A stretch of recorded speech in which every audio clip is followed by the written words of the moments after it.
Hello everybody, we're back with Lunatic Plus. We're starting chapter 9.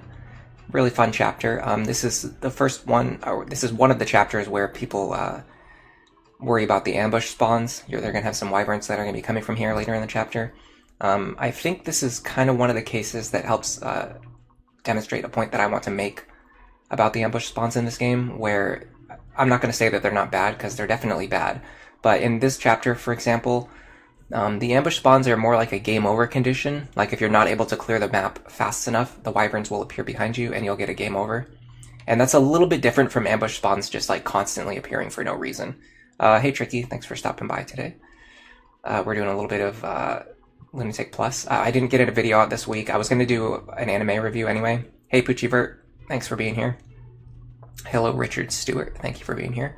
I was going to finish an anime review and put that out this week, but I messed up my audio recording, and on that day I just decided I was just not going to do a video this week, so I'm just going to do a stream. We're going to recruit her, we're going to recruit him, we're going to do it without using the rescue staff. 4 turns to quickly rush the middle. You actually technically have 5 turns to do it, because the enemy reinforcements don't appear until enemy phase turn 5. Anyway, here's something I want to show off before anything else. It has to do with these wyverns, because Robin is going to have to fight 1, 2, 3, 4 of these wyverns over the course of this chapter, even more once the reinforcements come, and you'll notice that some of them do have counter. So you really want to be able to one-shot these guys if you can.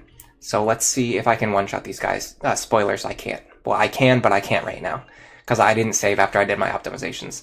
So first of all, starting off, using the Wind Tome, we only do 21 damage to them.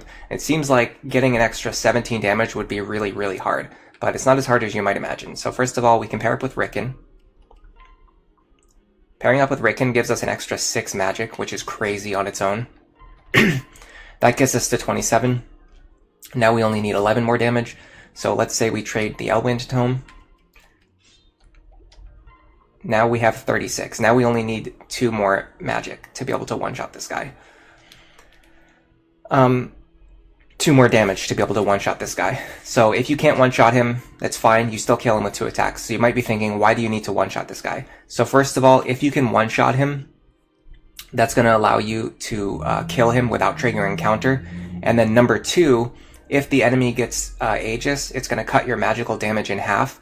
So being able to one-shot him normally means that even if he gets Aegis, you can still kill him with 1 round of attacks, because you'll hit him twice for half damage, which will be the full amount of his HP. So our goal is going to be to get 2 extra points of magic damage onto Robin. You can either do this with a magic tonic, or you can do it by forging the Elwind Tome, because 1 extra point of might on the Elwind Tome will count as 3 extra damage versus flyers. Yeah, Robin's going to fight 4 of the 5 wyverns on this map. Well, hold on a second, 5, 6, I thought there was a 7th one, but yeah. And then there's going to be a bunch of reinforcements that are going to come from up here, and then 2 reinforcements that are going to come from down here. Before I do anything else, we'll go ahead and play out this attempt. This attempt's very unlikely to succeed. If Robin can't one-shot the wyverns, it really hurts your consistency.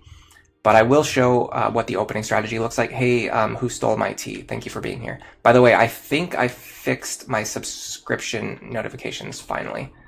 I'm not sure, but I did it right before this. I did it right before the stream, so it's either fixed or it's still not working. Who knows? We'll find out if anybody subs during the stream. Did I use a magic tonic? Not yet. So magic tonic is one of the ways that I can use to get 2 damage. I'm going to forge the Elwind Tome just because I'm going to be using it in the long term anyway, so it's worth it to me. But I do want to show you the fact that I spent all of my money already, so I want to show you what you do if you've run out of all of your money. So one way that you can plan clears is by highlighting all of the enemies that you don't plan on killing. So I'm going to kill this guy, and I'm going to kill this guy. So that means that after I kill these 2 enemies, these 2 spaces right here are going to be completely safe. Now technically this guy is still going to be alive, but I'm actually planning on fighting him on enemy phase as well.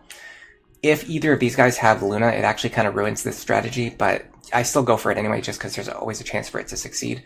Now this is one of those front-loaded risk situations. So right now, I really need Frederick to dual strike, which isn't that likely to happen. It's only 27%. If I had built up a C support between Frederick and Cordelia before this chapter, this strategy would be a lot more consistent. So basically, I've already failed the run, so I'm going to show you what happens when the run fails. The next thing I would do is I would have this pair come over here. If this guy has Aegis, I need to switch Crom to the bow that deals more damage. Now this pair is way more likely to get their dual strike on A support plus and with dual strike plus. Now normally what would happen is that this mage would be dead and this soldier would attack Cordelia on enemy phase. So the next thing you have to worry about is these two guys right here. If one of them has counter, you really want to bait them away from Robin. The way I do this is by using Lonq and Nowi. You can go like this. Let's see, 18. That's not going to work. I can do it this way. So this is fine. He'll attack Lonq, but he won't deal any damage. In fact, let's see. Which enemy is threatening those squares? Ah, it's the mage, okay. The mage isn't usually alive, so I kind of forgot about him. I'm going to reorganize my opening moves as well. I'm using Lisa to move Gregor further. Alright, so this is not going to go very well. I just wanted to demonstrate a couple things. Yeah. Nice. So this pulls that guy away from Robin so that you don't get affected by counter. That's pretty sad. I wonder if I should switch Crom to the stronger bow, just so if I get the absolute best dual strike luck, I will kill those guys. Now typically if you pull that one guy away from Robin, yeah, the remaining enemies can't really kill Robin. Now the enemy movement on the bottom of the map is extremely random. It's very annoying because like if this guy goes north or if this guy goes south, it's going to drastically affect how the map plays out. Additionally, the position where this Dark Mage and this Archer are standing can also matter. Like this Archer can be standing up here or down here, which like, those are like very different. This Mage can be standing here or here. It's like, it just causes so many differences in how the strategy plays out. Now, normally I would have Cordelia available and I would fly down here with Frederick to kill this Archer. I can't do that now. The next thing I would do is attack this guy right here with the Javelin. Him having Luna is like the worst case scenario, but you still usually kill him without any problems. So what you would do is have Cordelia fly down here to kill this Archer. Now, one of the problems that happens is sometimes this Archer has counter. If they have counter, they're also harder to kill, but not impossible, just harder. On my first successful attempt, I actually had this. I had this configuration, which is the worst configuration. This is the worst place for these enemies to stand. And this guy had counter, which is what he has now. And I'm pretty sure two of these enemies up here both had counter. So you can beat this map even if like all of the enemies have counter, even if you get the worst possible configuration. It's not a big deal. The next thing I would do is move down here. Now you can move here, but if you do, the enemies will be able to stand on the fort. So I prefer to move to this corner square. I gave Robin the concoction for exactly this reason. I would also usually switch over to either the fire or the thunder tome right now because I'm not fighting any wyverns this turn. So I'll try to remember to do that on my next attempt. The next thing I'm going to do is have these units right here start moving forward while clearing out these 4 enemies. So that's going to be my goal. That's going to be the overall goal for this chapter. We're going to do a quick restart and I'll get things prepped. Richard Stewart asks if forges are better in the long term. In my opinion, yeah, forges tend to be better in the long term. Because you'll usually get to use a forge for like you won't just use a forge for one chapter. You'll use it over and over again for the next, 3 or 4 or even more chapters. Alright, I'm gonna check the barracks while we're here. Is Stahl a thief? I'm pretty sure you can make Stahl into a thief, I think. He's Cavalier. No, he's not a thief. He's Cavalier, Archer, and Myrmidon. I'm pretty sure. By the way, you reclassed your Crom to a Sniper as well. You don't know if we went over this Sniper, why Sniper is better than Bow Knight for a backpack. So Bow Knight gives +1 movement, which is really good, but Sniper gives a lot of other things that are good. And for SC wonders if we're going to make it on the first attempt this time. We're definitely not going to do this one on the first attempt. We're going to have to keep resetting until Crom gets a dual strike. Oh, I got a glass axe. Let's go ahead and make a poll. Well, hold on. I'll wait until I get a good attempt going, and then I'll make a poll on that attempt. Okay, so here's the problem. So you go to the shop. I have only 30 gold. I spent pretty much all of my gold. What I can do is I can take these useless stat boosters that I got early in the run, like Goddess Icon, for example. Excuse me. Plus 2 luck is like almost completely useless. It does effectively nothing for me. Instead, I'm going to get 1,250 gold. If I could buy an Elwind Tome, I would actually buy one right now. Unfortunately, they don't sell them in any of the shops that I can access, which is pretty sad.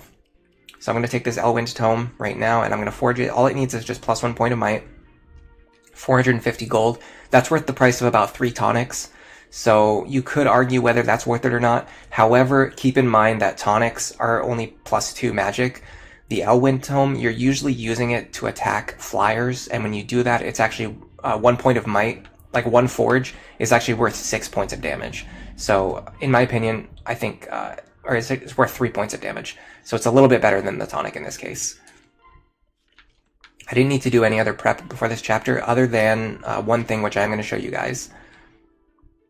Is it better to early promote in Awakening? In my opinion, yeah, it's almost always better to early promote. However, the game doesn't really punish you for late promoting, because promoting at level 11 and promoting at level 20 give the same exact experience penalty. So there's no penalty for late promoting. However, the advantage of early promoting is that you're going to get your skills earlier, and using second seals in this game is not really that useful.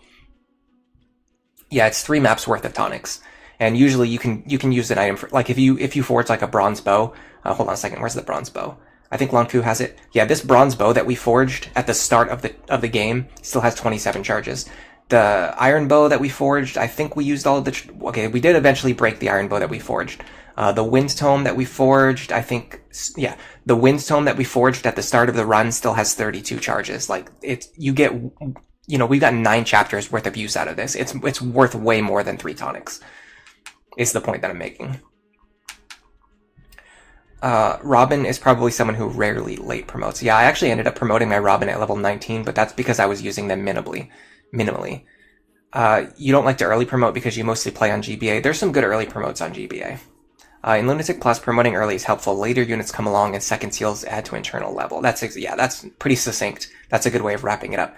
By the way, so I used a defense tonic on Robin. I used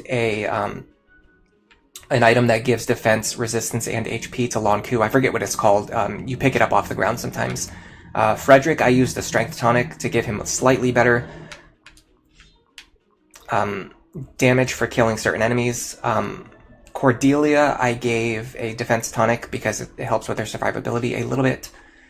Sumia didn't need a tonic, and Crom did not need a tonic, although I'm thinking of increasing Crom's damage. I'm not sure yet.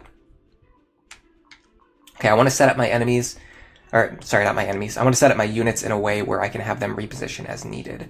So first of all, I'm going to put her over here. Hold on a second. No, I'm not going to do this. I'm going to put Rickon over here because he can wrap around. Yeah, he can go 1, 2, 3, 4, 5. Because he has desert movement, he can run all the way around and pair up with Robin. Nowi can pair up with Lonq from here. The next thing I need is, let's see. I need a way to transport Gregor as far forward as possible, which is probably going to be like this. And then these two, yeah, can move across here. Okay, this should be good. I'm going to check enemy skills really quick.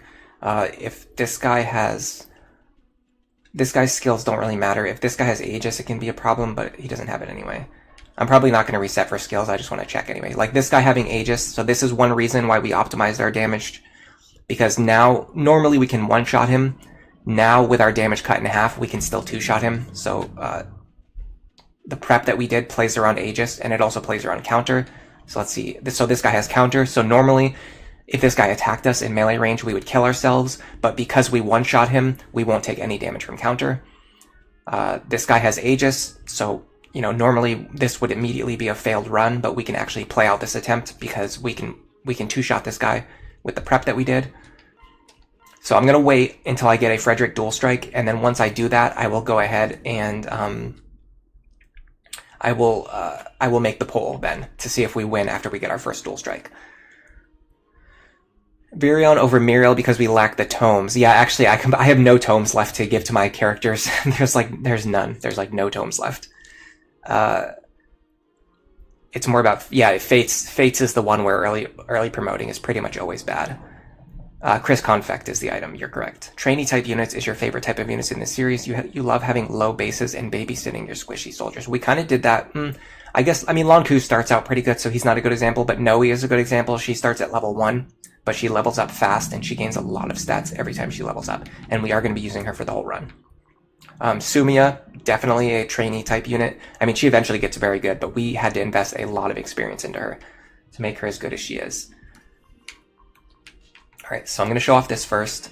So now, with the prep that we did, it doesn't work with the Wind Tome, but with the Elwind Tome, we can now one-shot this guy, and with our damage cut in half, even with Aegis, we'll still two-shot him. If Rickon gets a dual strike, we'll save a charge on our Forged Tome.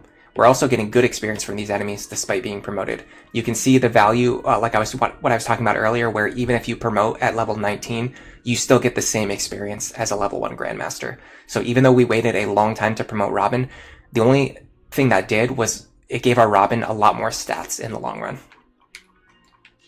So we're going to go for our dual strike now. If we don't get this, we're just going to reset. You love to get it on the first hit, but you don't need to get it on the first hit. I set it up so that Cordelia always survives if both of these enemies attack her. So even if the mage attacks us, we still don't need to reset right away. We do need to reset now because we didn't kill the mage. You would love Muriel in this map for the desert movement. Yeah, I considered using her, but I ended up using Vake, especially because they have a higher support rank with Robin. I haven't really been training Muriel this run, and I have actually been training Vake a little bit. Sorry, Varian a little bit. Vake at this point would exactly gain 50% less experience since they would have the same internal level at this point. 33%, not 50%. Oh, you mean like Vake, like a level 1 hero Vake versus a level 1 Grandmaster Robin? Is that what you mean? Alright. If this guy has Luna, it usually causes problems too, because it makes Cordelia's HP low enough that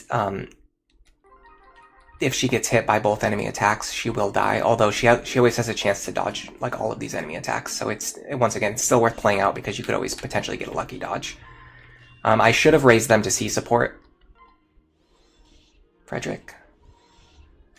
I should have raised them to C support before getting to this chapter. This run has been pretty scuffed in terms of my support management. Like Paralog 1, if I got Sully and Frederick to C support, it would have made the opener way more consistent.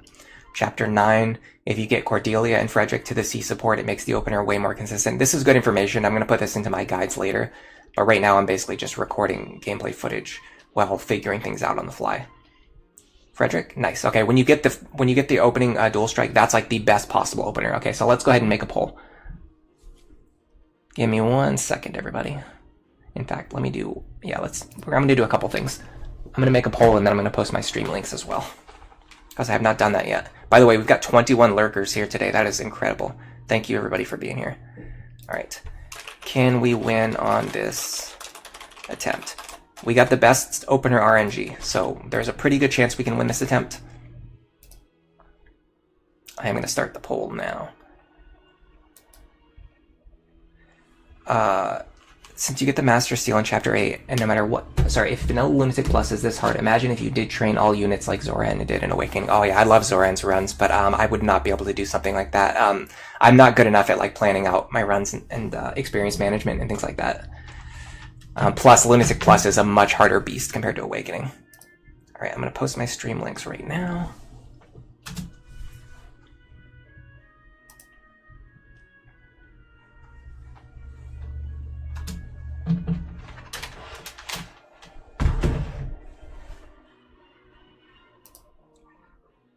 I'm a bit curious to know if people can hear the music coming from the game, or if it's too quiet. Oh, hold on a second. I moved something in front of the chat window so I couldn't see chat. The hardest thing is trying to hit consistent support ranks. So much variance with enemy skills, and yeah, exactly. That's definitely a really good point. Is that when enemies have like randomized skills, you can't always do the same actions, which means you're not always able to hit the same like support benchmarks. Okay, so because this guy has Pavis, I have to make sure that I equip the stronger bow so that I can actually kill him with a single dual strike. we need the extra damage from the steel bow here. So we're going to deal 29 damage on a dual strike, and we're going to hit him twice for 7 damage. That's going to be 7 plus 7 plus 29. That'll be 43 damage, which will be enough to kill him, as long as we get one dual strike here, which is very likely. Okay, we got it. The music is a little bit low. You can hear it, but it's low. Okay, I'm going to turn it up slightly, I think. Let me do that really quick. Got to be careful. It's always a trick to balance things, because if you make it too loud, then it makes my voice harder to hear. Oh yeah, that's right. Yeah, I'm using a tome anyway. I was thinking when he has Aegis, I have to do that. So it actually didn't matter in that case, but oh well. It just means I'm going to use up a few more steel bow charges. All right, so let's check these guys. Neither one of these have counter, which is really good. That means that Robin can fight all of these enemies on enemy phase if I need them to. However, I will still pull one enemy off of them. But it gives me a lot more freedom for what I can do with Lonq. Okay, so this guy has Aegis again. So we're going to trade over the Elwinch Tome. We're going to equip Rickon with the Winch Tome. And we're going to kill this guy with 2 attacks with our damage cut in half. There you go. Now Robin can safely fight all 3 of these enemies. None of them have Luna, which is good. These 2 are both guaranteed to hit though, and we kind of like it better if we have at least a chance of dodging. So let's start getting ready. So what I'd like to do is set up a case where either Gregor or Nowi can fight this guy, which is possible now because this guy doesn't have counter this time.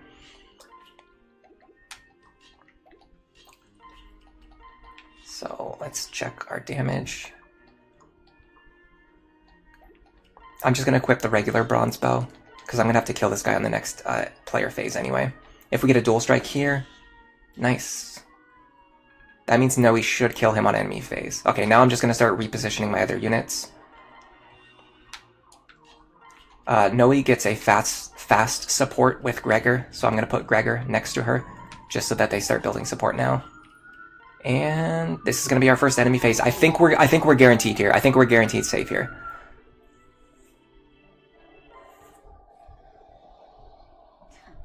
So we're to kill or die here, simply because the king commands it. What do I care of these Elysians? We're given no reasons to fight, only orders. What's the point?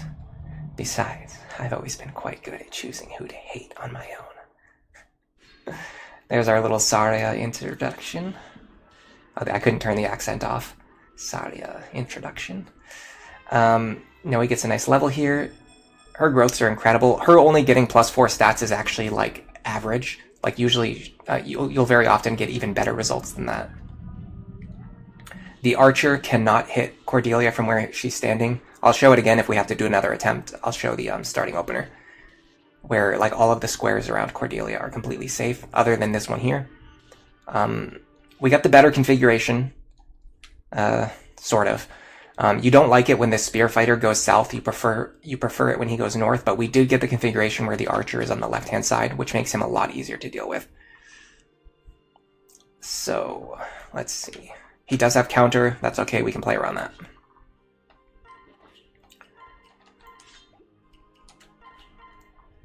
So we're going to take him out with the hand axe. In fact, we're not going to because he has... oh, this is tricky. This actually starts to get very difficult now because of this guy having Pavis. Let's see. So I think to recover from here, what we need to do is we actually need to leave the Dark Mage alive, but this means that the Dark Mage and the Mage are both going to be able to attack Frederick, and they're going to deal 47 -8. They're going to deal 31 damage, so he'll survive on 2 HP, which means I need to make sure that this guy attacks Cordelia.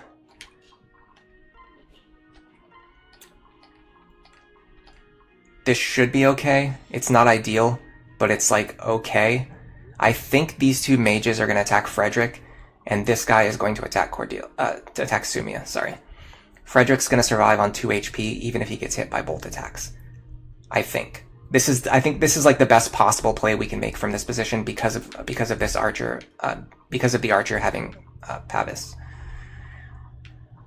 You can try to bait this mage into attacking Robin, but they're not going to do it. Robin's just too strong. If I had like a weaker unit that I could put in his range, maybe. In fact, I don't know if I can get Lonq over there.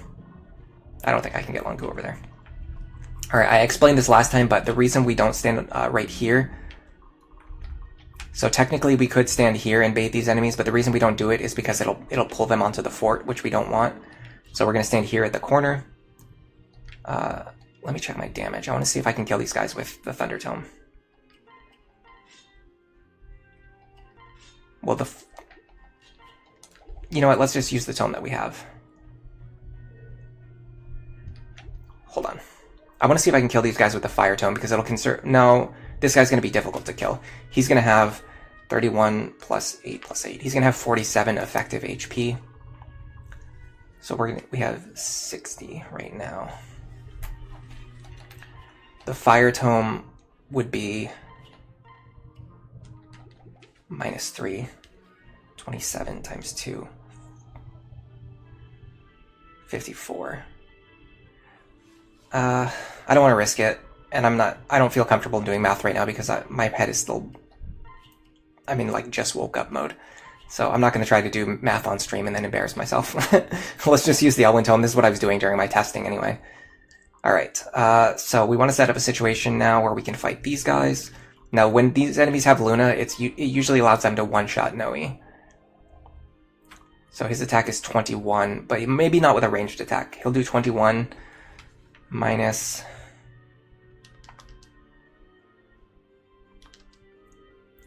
No, that's wrong. Yeah, I can't even use the calculator right now. Okay, 21 minus 9 will be 12 damage. If we can get above 12 HP, actually, no, we can fight him. So let's do that.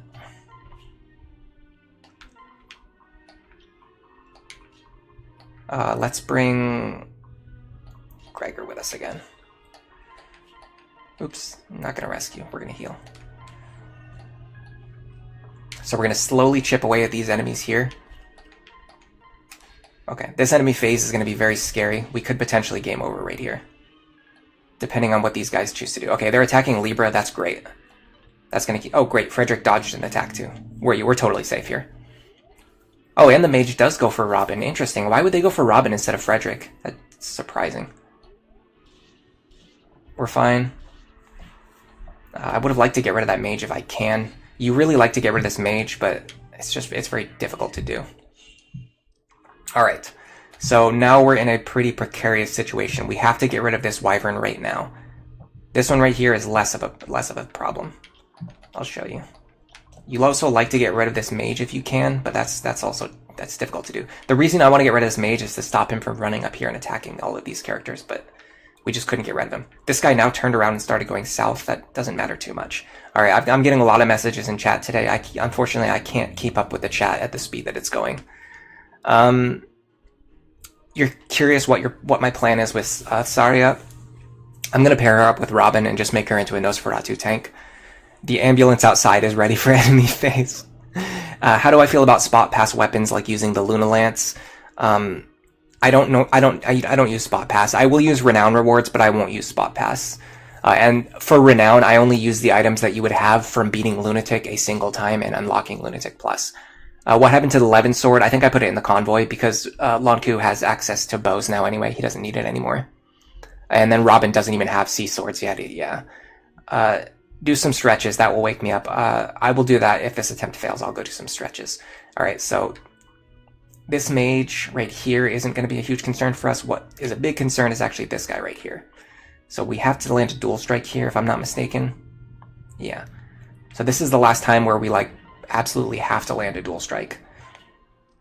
Now, what you want is for Tharja to come over here so that you can have Crom recruit her and then switch Sumia back into the lead. Unfortunately, she doesn't always do that. So it's going to be very tricky. Also, another problem is that you like to have Libra standing in this position, which he will do sometimes, but he didn't do it today. So I'm going to have to just leave him as a green unit for now. The movement of these units, of Libra, of this soldier, of Tharja, of this wyvern rider, of the mages over here, it's all completely random, and depending on how they move, it can drastically change what you can do. Because one thing you can do, say Libra was standing here, what I could do is I could move here, I could switch Crom into the lead, I could recruit him, then I could switch Sumia back into the lead and then have Sumia attack the Wyvern from where she's standing. But I can't do that here. I have to move her here. The Iron Bow is going to deal 20 damage. We're going to deal 14. That's going to be enough for the kill. Whew. I got very scared that we weren't going to get that dual strike.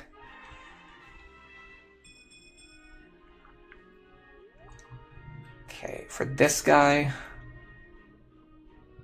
I'm going to try... Like, I want to put Cordelia back in the lead, but I can't. I don't know if she can survive an attack from him. She can, okay. I'm going to put Cordelia back into the lead and start attacking. We need to chip this guy down, especially with him having... excuse me, with him having Pavis. Okay, this guy being on full health is extremely annoying. This is fine, this is fine. This guy having counters fine, we can one-shot him. So we can actually stay in this position if we want to. Let me see how much damage I'm going to take from these guys. This guy has Luna. That's kind of a problem. This guy has Luna as well. And the guy with the killer bow has Luna. That means like our only recourse for this guy is to just not get crit. Like literally, we just have to dodge a crit here. The other way we could do this is we could use a rescue staff. I could run in, I could kill him, and then I could pull Robin back out. The problem is my rescue staff range isn't actually that great, and with this mage being alive, I would have to get rid of this mage as well. Otherwise, the rescue staff character would be in danger from this mage.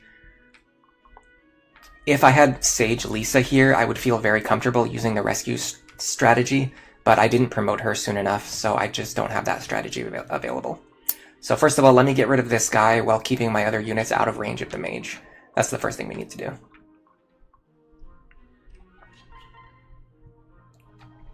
Getting lots of experience on Nowi. Oh crap. Oh my god. Never punished. I completely missed the fact that that guy had advantage. I could have just game overed right there. Absolutely never punished. So if I wanted to recruit Libra and attack last turn, what I would have needed to do was recruit him and then pass Sumia over to him and then have him run over here and attack. The problem is I wouldn't have the Crom dual strikes available, so I wouldn't be getting effective damage from my bow on my dual strikes. Plus, the dual strikes would be way less likely. So technically possible, but it wouldn't actually like work. Yeah, I completely overlooked the advantage. Every time I say Tharja's name, you get flashbacks to Kokori Forest. Alright, so where do I want Robin to stand? I guess what I actually should have done is had them back up and have Maribel heal them, but it's we'll be fine. Hopefully. Since I'm going to stand here anyway, and this guy doesn't have advantage, what I'm actually going to do is kill him. So that he doesn't hit me for 17 damage. Yes, that's a good idea. That's a good plan. Now all we have to do is survive 2 Luna attacks and 1 regular attack, but this is what the defense tonic's for, right? Wow, they still want to attack Libra, okay. Ooh, that one hitting us sucks. I think we have to dodge this axe now. Yep, that sucks. I probably could have played slower and just, like, turtled for 1 more turn. I'm not sure. We got pretty unlucky there. Not only did both of them have Luna, but both of them also hit their attacks. But we also got really lucky with that dual guard against the Vantage Archer, so that was kind of a mix of good and bad luck. So unfortunately for the believers, 75% of you were wrong. I can't believe you voted on me actually beating a map on the first attempt on stream. That just like never happens. It pretty much always takes like 4 attempts, either due to misplays, bad luck, or a combination of both. All right, we're back in reset. Heck, I would love for. Ah, man, that could have been really good. For a second, I thought Frederick got the dual strike right away, or even with the like, if he got the dual guard and then a dual strike, that would have been good too. I'm wondering if you know what I'm gonna do. This is a waste. This is a waste of a defense tonic because I already gave a defense tonic to Robin, but I think I'm gonna give them a Chris's Confect on top of that. It's gonna help their survivability so much. I think it's worth it. I'm just gonna eat the gold loss because more HP and more res is gonna help us survive against these incoming waves of enemies. I'm also wondering if I should just give them the Seraph Robe because they're going to be my main unit to play around counter in the future, but I'll hold off on that for now. Speed Tonic's not needed. I'm wondering if I should also give them the concoction with more charges. I don't even know why Crom is the one holding it. Crom never takes damage. Alright. Yeah, let's go with this. This will give us 2 chances to heal ourselves if we don't have Maribel with us. Can you even buy plus 5 HP tonic? No, you can't. So the only way to get that plus 5 HP is if you pick up the Chris's Confect off the ground, which I happen to do. But you'll typically get at least one. You always found it odd that Tactician and his promotion don't have desert movement. They can also because they can walk on water. Yeah, it's kind of funny. They can walk on water, but they can't walk through. They have robes like a mage, so you would think they would have desert movement, but they don't. You feel like the in-game audio is still a little bit low. All right, I'll turn it up a little bit. Hello, Sothis. Thank you for being here. You're getting flashbacks of last stream. Anna beckons. Is Anna the one doing this to me? No, this is expected luck. Although I will say, hold on one second. Okay, I turn the audio up a little bit more. We'll increase it in small increments because I don't want to accidentally make it too loud.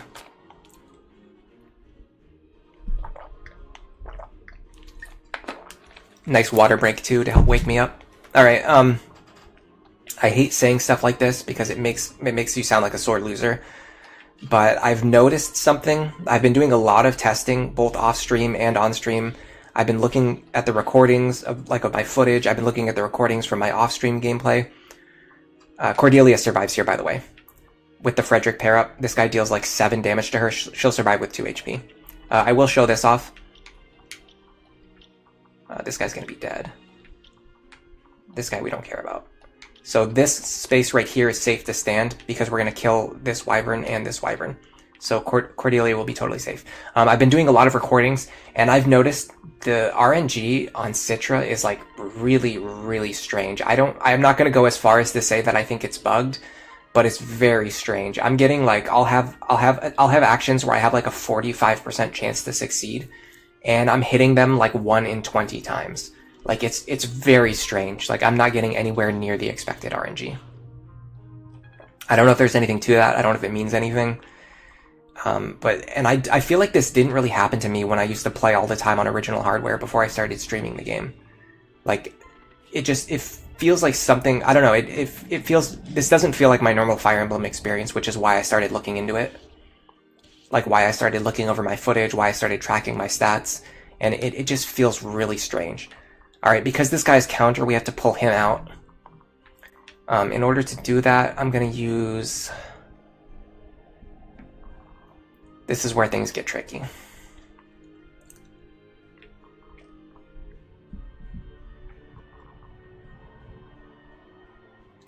I think I'm going to use Lonq. I'm not going to counter him on enemy phase. I'm going to put Nowi next to him. Then I'm going to put Gregor in this square.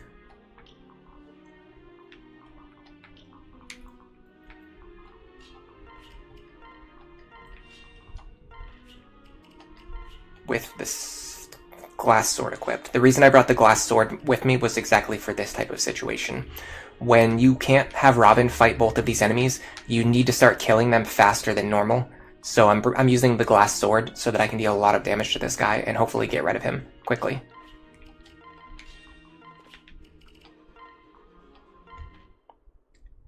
That gap where Cordelia and Sumi are safe, you wonder if they actually put that thoughts into designing the maps. I think they did. I really think they did. Chapter 5, Turn 1 flashbacks. Yeah, we're back in Reset Land. This chapter's not as bad as Chapter 5. With that one, we needed like 5 things to go right. With this one, we just need like 1 thing to go right. Yeah, we always survive with the Frederick pair-up. That guy moved into a really annoying position. Okay.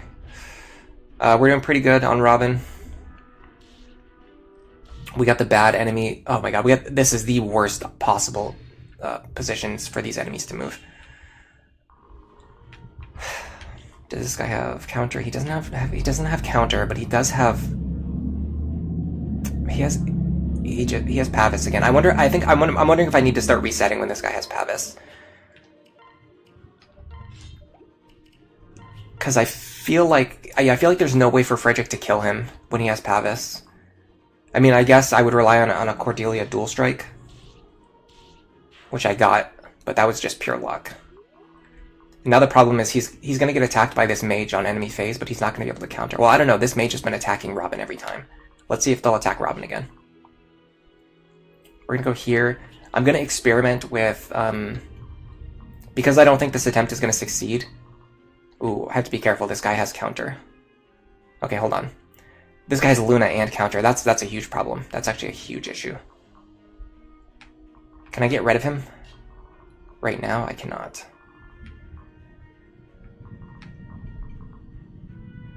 I've never actually done a practice run where this guy had counter. Never mind having counter and Luna. Alright, we're gonna have to calc this out.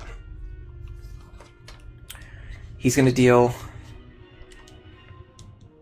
29 minus 6 damage to us, which is a ton of damage. No, he's not. He's gonna deal 29 minus 10, which is 19 damage to us. Then we're gonna deal... I'm definitely gonna use the Fire Tome.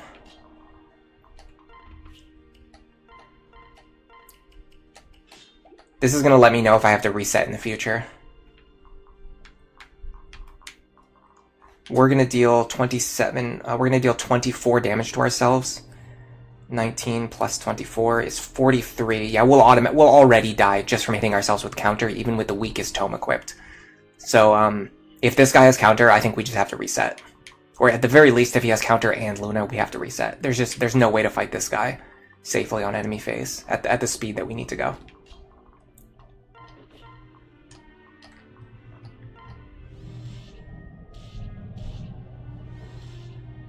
We got pretty lucky with dual strikes here, too. This was a very luck-based run. 46% chance that Cordelia gets a dual strike, so it's almost 50-50. Seeing Frederick work so well with Cordelia and Lunatic Plus is fueling your inner 12-year-old fervor. Did you pair them together on your first run or something? Alright, now the problem is at the top side, we've got the messiest possible opener. We almost have, like, no safe way to fight to clear these two guys. I'm going to start with this. Just chip this guy for as much damage as we possibly can. We can leave him alive for one more turn. He does have pass, okay. But he can't move very far in the desert. So what we need to do is something like this. Yes, this should be okay. I'm going to equip Lonq with the Killing Edge, because we really want to get rid of this guy if we can. Okay, well that's definitely not how to do it. So the problem now is this guy with counter is going to attack Nowi and then she's going to kill herself. Can I kill him with a crit? No, I can't even kill him with a crit. Can I do it with a Gregor crit? Well, I could, but Gregor can't reach him. Yeah, we're basically in Hail Mary mode now. What we need to do is land a crit right now. Didn't get it. Okay. That run was like already doomed. That run was doomed in like 4 different ways, but we were just playing all the way to our every possible out that we could possibly find. And we did not get it, which was expected. Would you say General Frederick is good in part 2 after he starts falling off, or is it better to do Wyvern Frederick for flyer mobility? I think it depends on what you want to do. If his pair up, if he's going to mostly be in the lead, or sorry, if he's mostly going to be in the rear and his partner is going to be the one doing most of the fighting, I think both are good. I think both are valid. Hold on a second. Let me check to make sure this guy doesn't have Luna again. Okay, he doesn't. I think both can be valid. General can give good defensive bulk to his partner, while Wyvern will allow him to reposition his partner. Ooh, we got really lucky on the first attempt. Wyvern will allow him to fly his partner around the map, so you'll have more positioning options, but if his partner's a flyer, then it doesn't matter as much. Gotta be very careful. Okay, this guy does have Aegis this time, so I need the steel bow equipped. But if Frederick is mostly going to be in the lead, I guess in that situation, once again, both are actually good, because if you want him to have the combat stats of the general, you could have his partner move him around. Or if you want him to have mobility, you could just have him in the flyer class. So yeah, honestly, either is good. Either is good. Crit doesn't matter. The steel bow guarantees the kill there. But yeah, I think overall flyer is going to be better. But general is still valid if that's what you want to do. Nice. More ambulances. It's that time of year.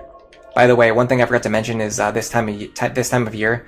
Number one, my neighbors are home more often because it's cold, so they don't like being outside, and they're also extremely loud and obnoxious. So there's like more chances for like hearing background noises on stream of like people being loud and annoying. And then on top of that, the internet connectivity is like way worse because it's very common for me to just like randomly lose internet in the winter due to like power outages because of like blizzards and snow and things like that. Oh great, both of them have counter. Fun. Okay, so we're gonna do pretty similar to what we did last time. What I'd like to see is if Lonq can actually fight this guy. So hold on, with counter. So with the Killing Edge equipped, I deal 26. 26 minus 8 is 18. If I crit him, I kill him.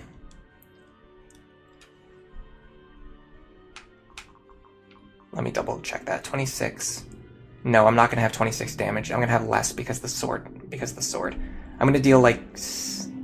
I think it's 16 with weapon triangle disadvantage.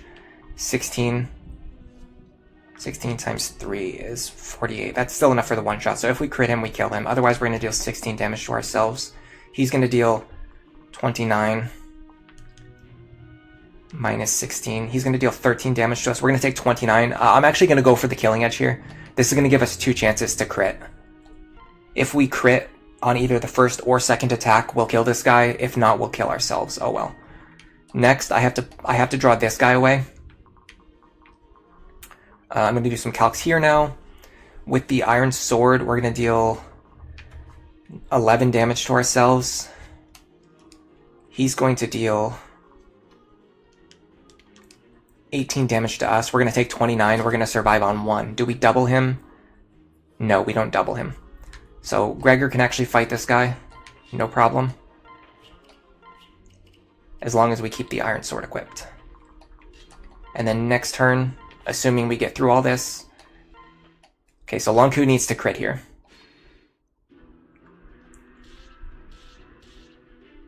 That's fine.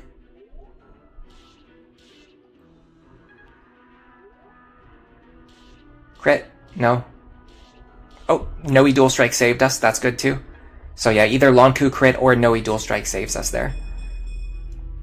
Which we managed to get because we were lucky. But not too lucky. That was within the expected realm of luck. I was playing to my outs.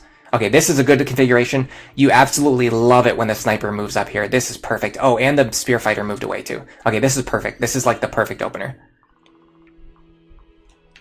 And this guy doesn't have counter, which means I can have Frederick fight him.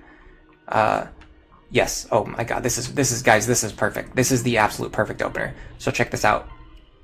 You go here, Steel Axe on this guy.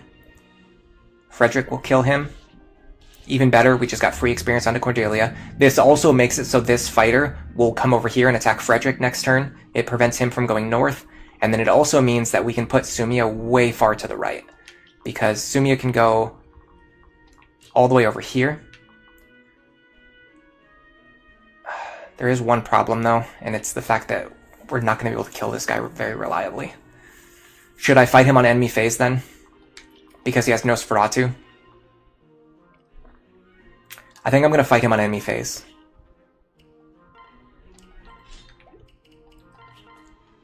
I'm going to do Steel Bow, Thunder Tome. Yeah, I'm going to fight him on enemy phase because attacking him on player phase is just going to give him a chance to heal himself with Nosferatu Luna damage.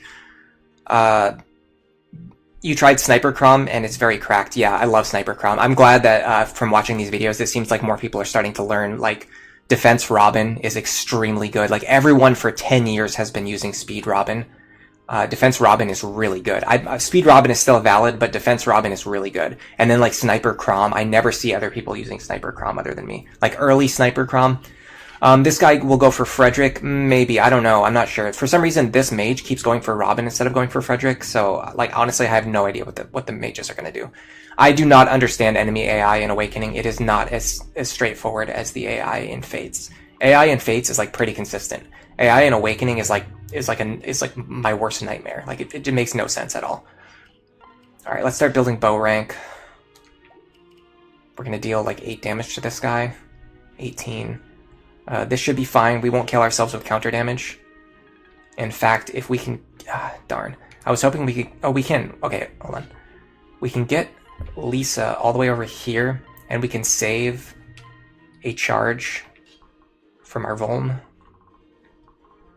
This guy doesn't have counter this time, so we can move right into his range and fight both of these guys on enemy phase. I can't remember last time if our testing showed that we could kill this guy with the Fire Tome. The annoying thing is I can't trade after. I can't... Well, hold on. I can do something here.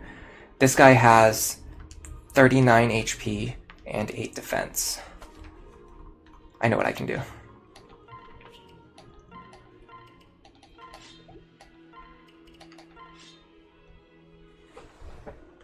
Switch back to Robin. Okay, so I will deal 27 minus 8, which is 19. 19 times 2 is 38. So yeah, I won't kill him with the Fire Tome. So we're going to keep the... I think the Thunder Tome is better here. We're going to keep the Thunder Tome equipped here. Now we need to make sure... We need to make sure that this guy can't reach Robin. Or sorry, Virion. I don't know why I'm like not able to talk straight today.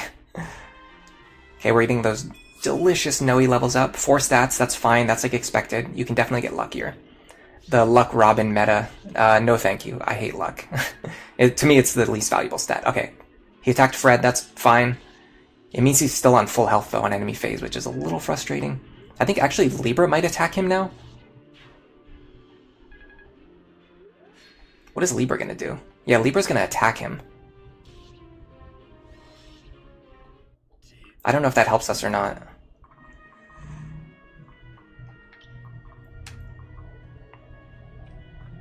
Javelin guy's moving down here. That's weird. Can Frederick get the one-shot? Libra, why are you standing in my way?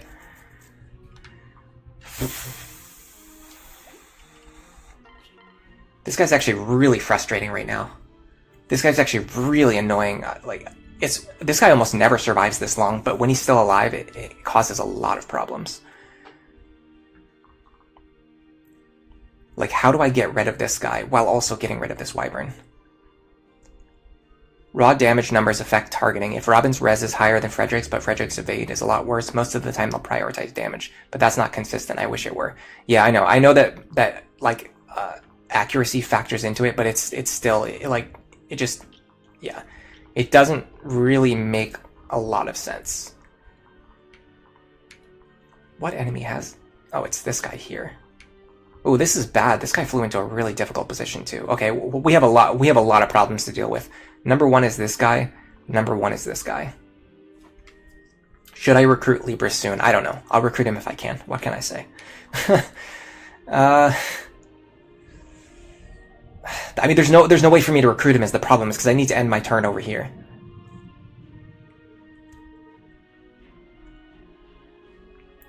If he moved into a better position, I could recruit him, but I can't do it from this configuration. Plus, this guy having a counter is a huge problem.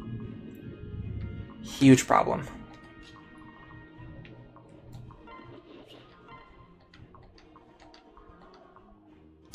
What's 18 plus 14? 32. Yeah, we would kill ourselves here. If he hits us. So we would have to rely on a dodge or a dual guard. I'm sorry that I can't keep up with chat today. The chat is moving way too fast, and I would rather... I know that there's 29 people watching right now, and most people, I would assume, are here to watch me play the game, not watch me read chat. So obviously I want to interact with the chat, but I can't just sit here and read chat for, an hour straight without playing the game at all. So I have to focus on the, especially because this is very complicated, like Lunatic Plus style gameplay. I have to focus on the gameplay. How much does the steel bow hit for? 29.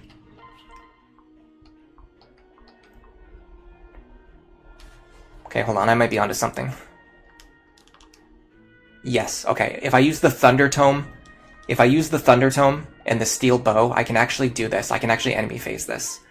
So what'll happen is we'll hit ourselves for 11.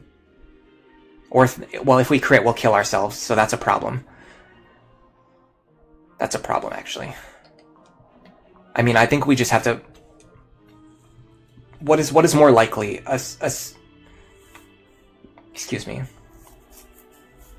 A 17% chance that we crit and kill ourselves, or a 50% chance that he misses his attack and we survive. I think this... I actually don't know. I'm confusing myself now. But what if we use the Javelin? If we use the Javelin, then we'll still kill ourselves on a crit, right? 18 plus 19. Yeah, well, if we use the Javelin, we'd still kill ourselves on a crit. And on top of that, he has a higher chance to hit us, so that's not the play. I think the Thunder Tome is the play.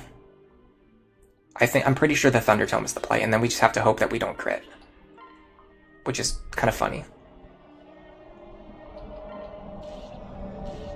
Yeah, because that will allow us to kill the guy. This guy right here. So, number one, if we dodge, we're fine. If we hit him and then dual strike him, he'll die, and we won't take any count. We won't take it. Oh, we will take counter damage, but we won't take enough to kill ourselves. Because the second hit would kill him, I think. Or the second dual strike would. The problem is if we get a crit on the first attack, we just instantly, like, kill ourselves. Okay, now we have to see if Frederick can kill this guy or not. I don't think he can, because of... So we're only going to deal 8 damage to him. We're going to deal 9 damage to him. 22 minus 9. He's going to be on 13. Then he's going to hit us extremely hard. He's going to hit us for 16 damage. So he's going to heal 8. He's going to heal back 8 HP. We're going to deal 9 damage to him, and then he's going to heal back 8 HP. We're going to deal no damage to this guy. What about the Volant Axe? I mean, it's guaranteed to hit. And he's not guaranteed to hit us either. What about the Javelin? Javelin's even worse. Plus Cordelia is worse at surviving. I'm gonna do this. No. I'm gonna do this with the Volant Axe. And just... I have no idea. Just, like, hope for the best. Like, what do you do in this situation? Of course Frederick wouldn't dodge. Of course I wouldn't get the dual strike. Okay, now we're in a big problem, because I don't know what this guy's going to do. I think he's going to attack Frederick, but, I mean, there's no guarantee that that's what's going to happen. And then this guy having counter and moving into this position is also really bad.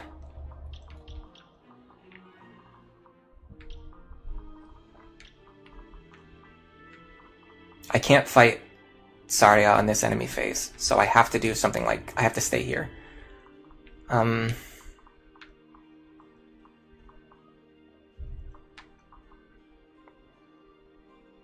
Concoction won't heal me to full. I kind of want to pull this guy away, the guy with the killer bow. I kind of want to pull him away with Lonq if I can. I can do that. Let me make sure that nothing else can hit that square. Yeah. He's not guaranteed to hit, is he? No.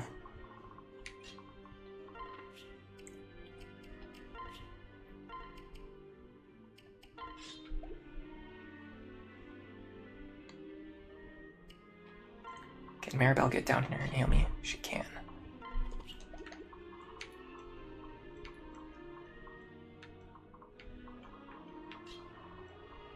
Let me bring Virion with me.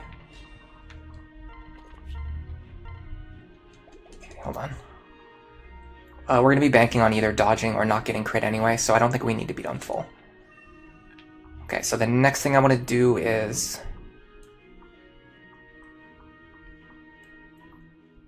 Do I have the physics staff? I do. I'm going to stay here, equip the Elwind. I'm going to use a concoction. Can I use a vulnerary? I don't have one. I'm going to use a concoction. And I don't want to waste a physics staff just to heal 1 HP. So I'm just going to end the turn not on full. And lastly, we're going to have Gregor. Oh, no, Gregor cannot fight this guy. We're just going to split up. Oh, why did that happen? That makes no... Sorry, that makes absolutely no sense to me. How is he able to move that far across desert tiles? Well, let's see if our bottom half strategy would have worked. Oh my god, this would have been cracked. Imagine if we could have kept this this outcome. Look at this. Everything else went perfectly. The only thing that went wrong was that I let Maribel die by moving her into a position that I didn't even need to move her into. I literally just put her there because I just checked to see if she would survive there, and she did. But apparently she didn't.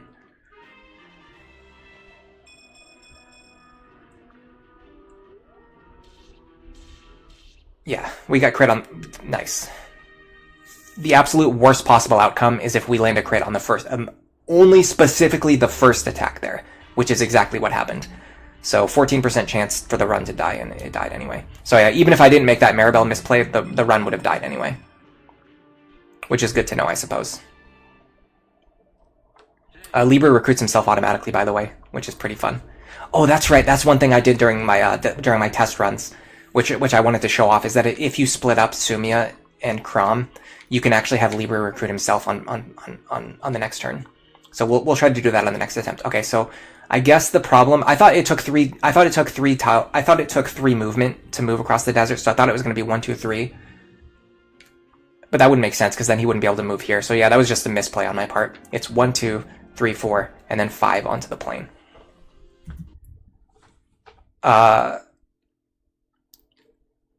Tricky tried to warn me, but I wasn't listening. Yes, thank you. Oh my god, thank you so much, Enferesi. I've been meaning to mention this for 3 weeks now, and I keep forgetting.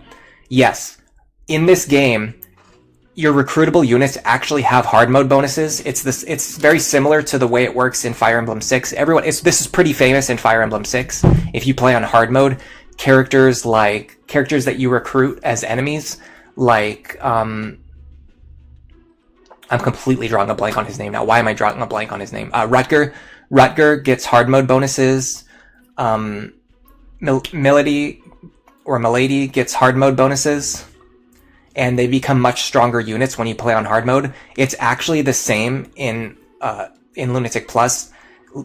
Libra gets hard mode bonuses. His stats are a little bit higher on hard mode. Tharja gets them. She's a little bit stronger on hard mode. Gregor gets them. He's a little bit stronger on hard mode. Every unit that we recruit for the rest of the game is going to be slightly stronger on hard mode. It starts with Gregor, and it goes from there. So Gregor, Libra, Tharja. I can't remember if Nowi gets them or not. I think she does get slight hard mode bonuses. And not only that, but they actually get even stronger on Lunatic. So they get stronger on hard mode, and they get even stronger on Lunatic. Henry's going to get them. Church is going to get them. Sayri gets them. Basilio and Flavia get them. I don't know if Lucina gets them. I'll have to check on that. Lucina's a little bit weird because she's a child unit. Percival gets them in FE6, yeah.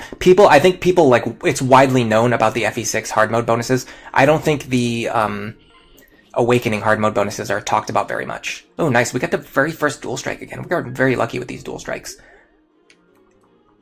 By the way, one time I did this, I had to do a bunch of resets to get the dual strike on that Wyvern, and then I immediately missed my, Crom dual strike, which is pretty funny because that one is, almost guaranteed to succeed. Yeah, I missed this dual strike after having to reset 10 times, which was very sad. So we got a really strong opener this time.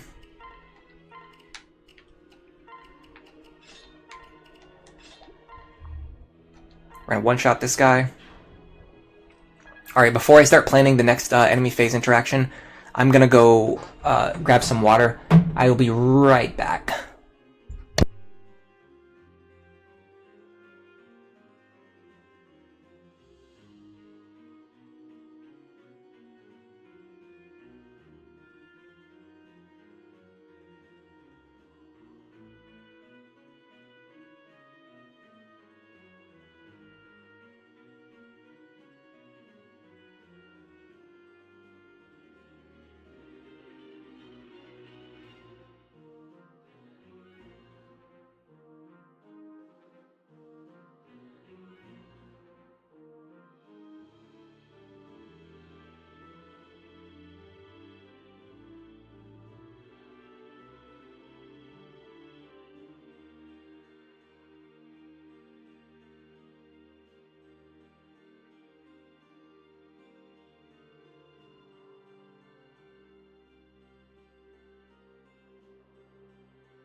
Okay, I'm back. Tricky says that Nowi does get hard mode bonuses. Oh, cool. Thanks for letting me know. It would be funny if they had Lunatic plus skills as well. That would be awesome. Actually, that would be really cool if certain units, like say Tharja, because she joins as an enemy, if she could get Lunatic plus skills, that would be awesome. The only other unit who doesn't get hard mode bonuses who joins late is Olivia.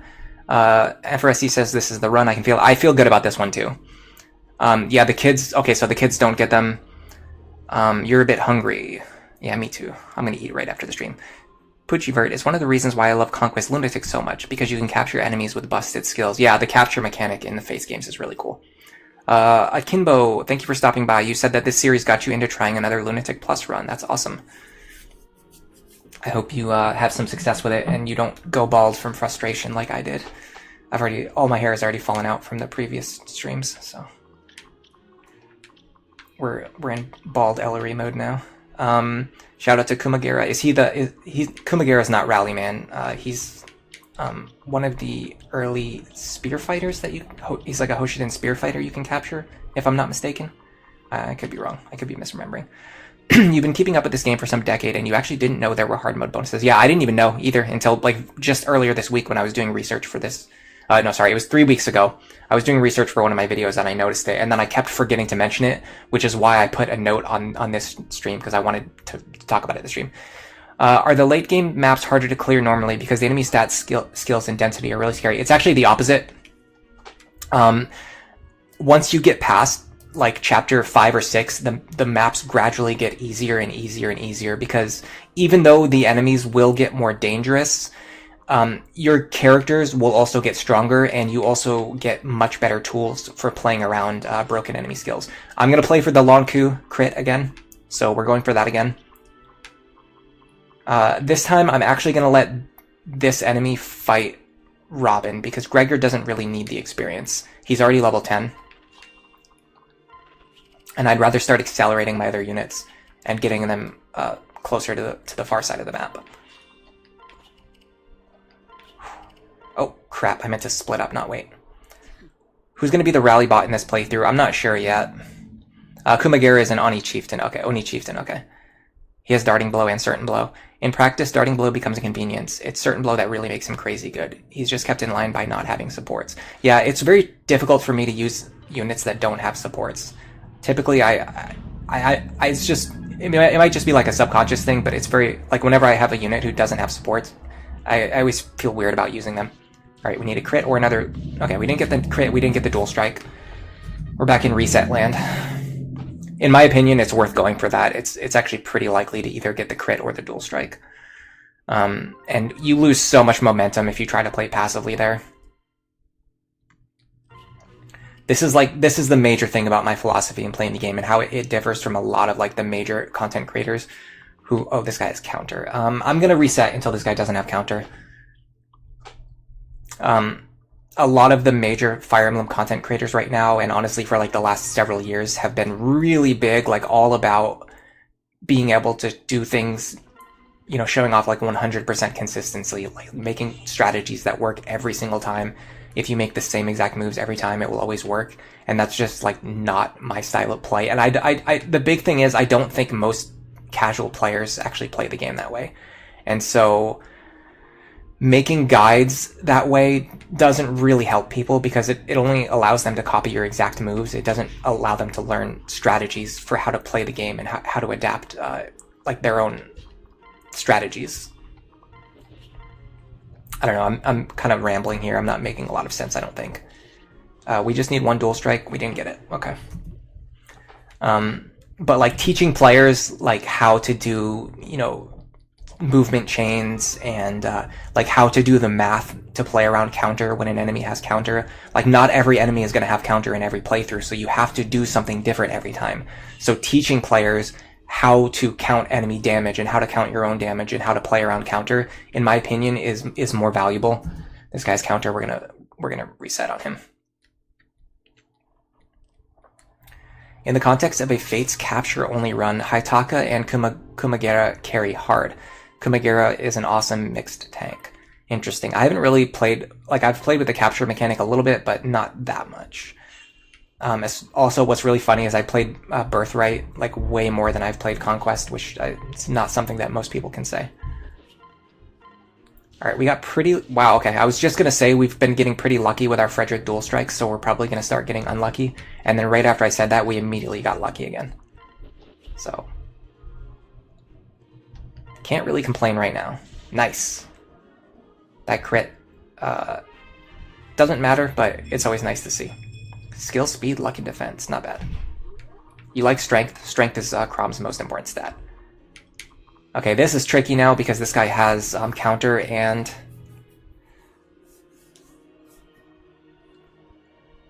Pavis.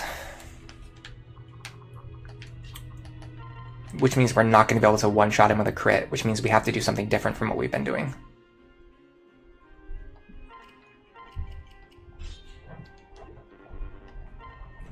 I actually wonder if I should have had Lonq kill this wyvern and then had Robin kill the soldier. That might have been better. Let's try that out next time. If this guy is counter again, I'm going to try a strategy where I have Lonq run over here and kill the wyvern, and then I can have Robin kill the soldier. That way we won't have two enemies with counter to deal with. I think that's a smart idea.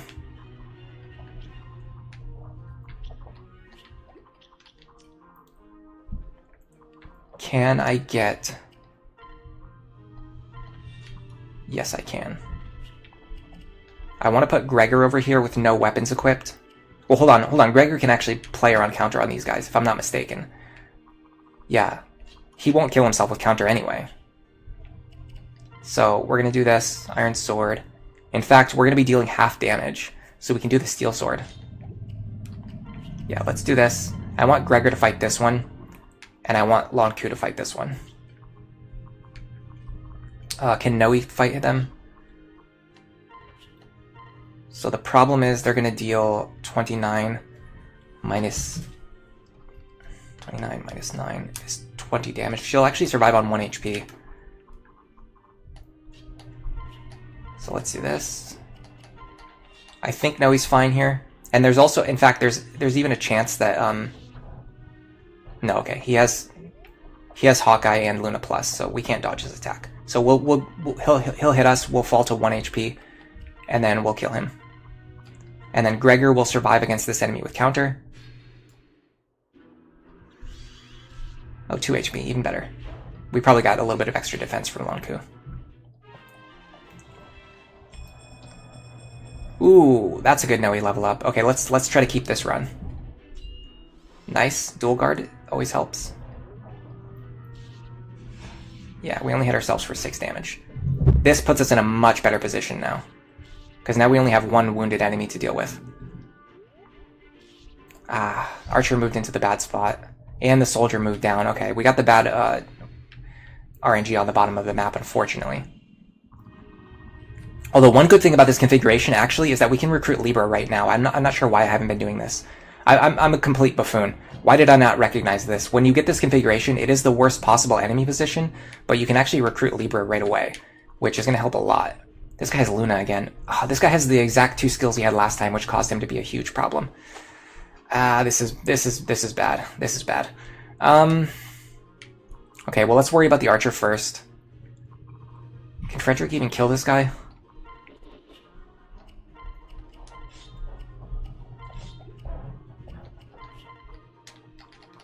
Frederick can't even kill this guy. I keep getting the worst possible RNG on the guys on the bottom. I would need Cordelia to land a dual strike. That's basically it, right? Well, if I'm relying on a dual strike anyway, can I just do the opposite?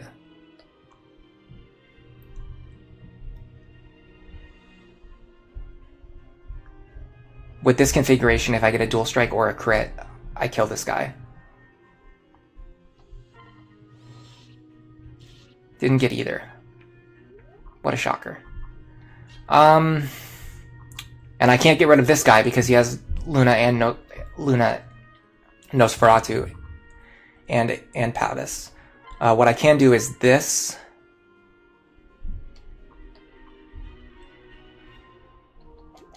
I'm gonna have to fight him in close range though.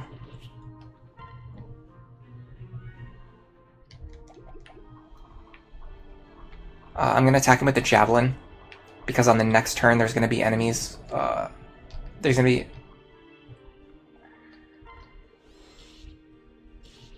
mages attacking me, and they have much worse defense, which means the Javelin's going to be better for attacking them. I could have recruited Libra if these two enemies didn't have the worst possible skills imaginable. But this is why we like Lunatic Plus, because you have to find clever ways to play around the worst possible situations when you get unlucky. Are there very consistent early chapter strategies, like 100% consistent or almost? Yes. There is a streamer named Kuroi. Let me type his name in the chat for you guys. I think it's either Kuroi VT or it's something. I know it's Kuroi, but I can't remember what the last two letters are. He does Robin solo runs. He's been doing Robin solo runs like over and over again for the past 10 years, and he's made his strats extremely consistent. However, I wanted to develop strategies to play the game without having to rely on Robin solo. I wanted to use like other more diverse strategies. And so that's kind of like my guides are more about playing the game in a more generalized way with like team strategies rather than only using Robin. So keep in mind that, you know, my strategies have been developed for like 6 months as compared to 10 years. Like 10 years from now, there might be strategies that are based on mine that are 100% consistent, but right now I haven't found anything yet. So the Robin solo strategies are 100% consistent, but they're not very fun in my opinion. So I just kind of try to find a more fun way to play the game. But I mean, that's not to, you know, say that what they're doing isn't valid, because it's still very interesting. And I also learned like techniques from watching their runs. I'm gonna not use my healing item yet. Like I learned techniques from their runs, which I adapted to my own runs. I think I can do this. We wanted Nowi dual strike, we didn't get it. So what we want now is... This is a problem, because if we miss, we just die. What about Virion? I think Virion can bail us out here. Yes, he can.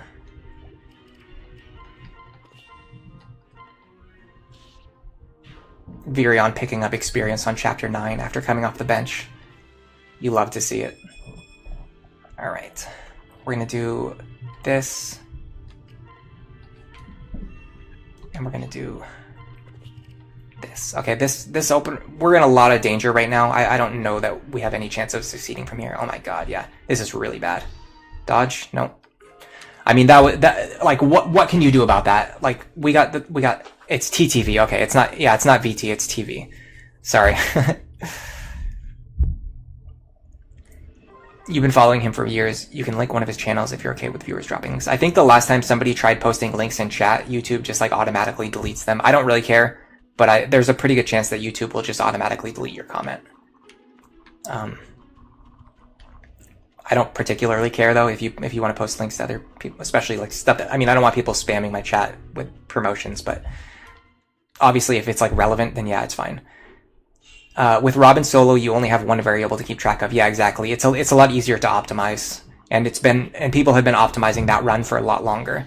So, you know, it's no surprise that yes, like people have already found more consistent strats using solo Robin. But the question for me is, if people actually start developing the strats for team-based play and not just like dismissing it and saying that it's impossible. It's obviously not impossible. It's not impossible. I've done it. So it's obviously not impossible.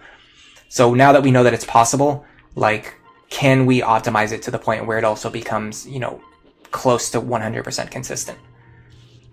Because some of my strats are already pretty consistent, and sometimes, like, in cases like this, like, I could actually make this Cordelia kill 100% consistent, but I would have to spend more money, which I don't want to do. I don't want to forge a Javelin and use a Strength Tonic on Cordelia. I would rather just rely on a Dual Strike, because 26% of the time will allow me to save, you know, 600 gold. I'd rather save the 600 gold.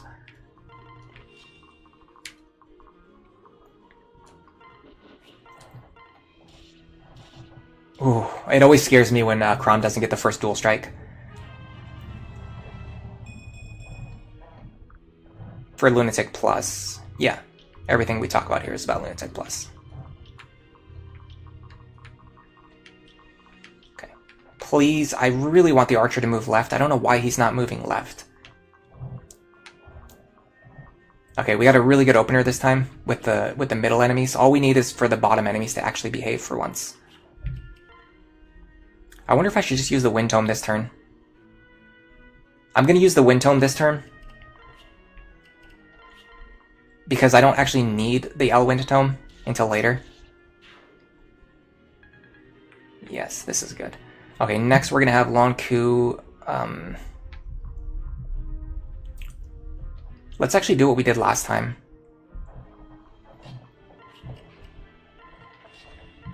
Well, hold on. So the problem is... Oops. The problem is these guys are going to resist Nowi's damage, but I think it's still fine. Yeah, the dual strikes help too. Alright, I'm going to try to do what I did last time and set Gregor up to fight this guy.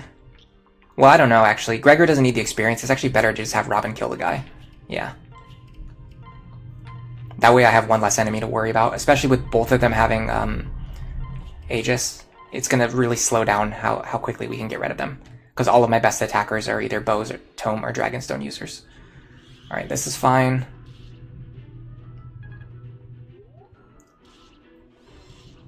Nice dual strike. That helps a lot.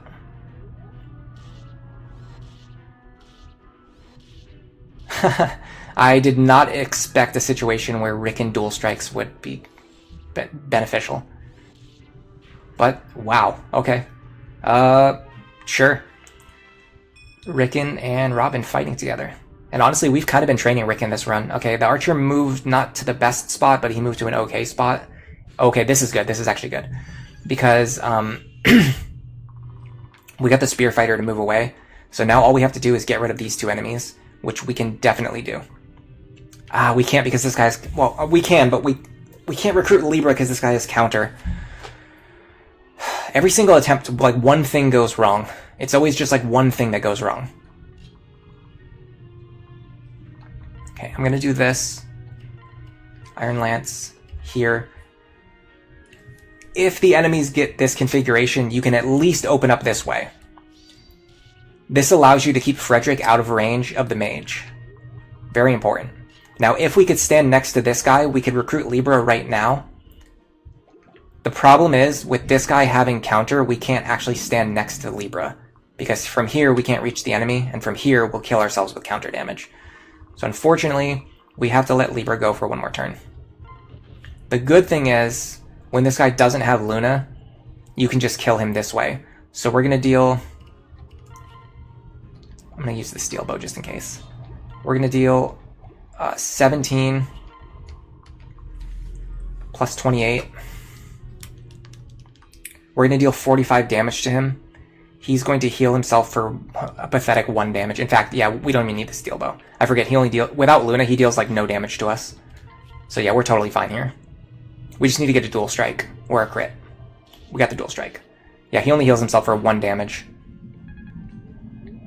Rickon really wants to prove himself. You remember one guy who did a deathless run of Lunatic Plus with no resets, Robin solo, it was mad. Yeah, that was probably Kurui who we're talking about. Rickon got 3 dual strikes there. Archer Crom is amazing, yeah. It's getting late for you, so goodbye, good night. And for Essie, hope the chapter doesn't last for 6 hours. No, it's not going to. This one is going to be... This is... Like, we could finish it on this attempt, and even if we don't, there's no way this stream goes more than 3 hours. This is a very... I'm probably cursing myself by saying this, but in my opinion, this is a very manageable chapter. All you need is that first Frederick dual strike, and you're pretty much set. This guy had counter. I should have reset until this guy didn't have counter.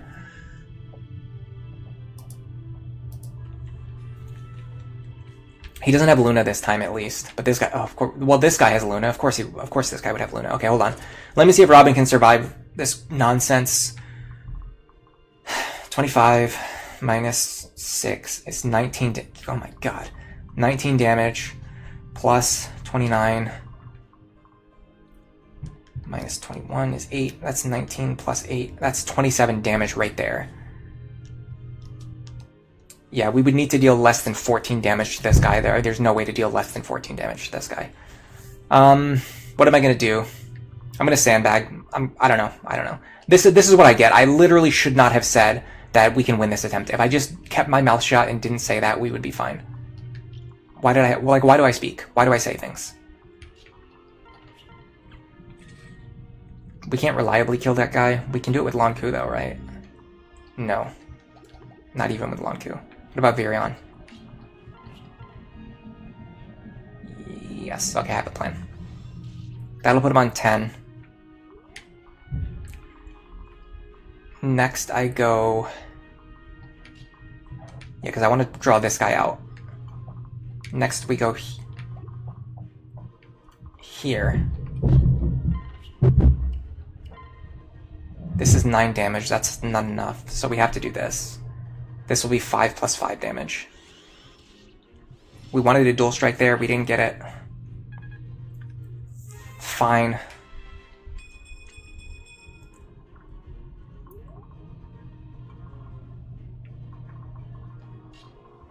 It'd be funny if we could get onto the fort. I can't fight both of these guys on enemy phase. I would have to dodge attacks. I don't really want to rely on dodging attacks. So let's just do this. Heal Robin back up to full, and then just, I guess, stand here and fight this guy. The problem is, what's really going to annoy me is that I know this guy's not even going to run over and attack me. He's going to... Well, no, he's not going to attack Sumia over Robin. That makes no sense. Let's stand here. I'm also going to... No, we'll stay paired up. Because otherwise we're going to be baiting Lisa dual strikes, which don't do anything. Alright, this should be okay. The problem is, we're losing momentum here. I think next turn we're not gonna have enough room to move forward and do all the things that we need to do. The enemies don't even move because I wasn't in their attack range. Oh my god, this is horrible. This is about as bad as things could possibly go. What do you even do from here? Like, I genuinely have no idea what to do now.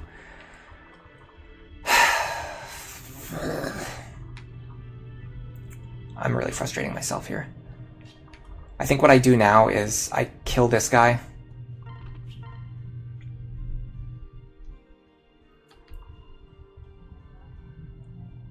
Kill or injure this guy.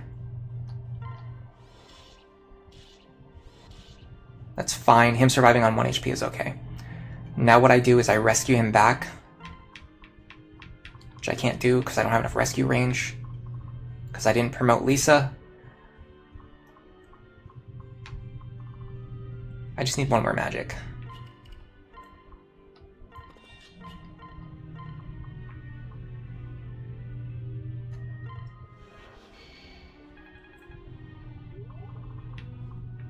What's annoying is that the Spear Fighter still can't reach me, so I'm still going to be 2 turns behind instead of just 1 turn behind. Hey Pika Boy, thanks for stopping by.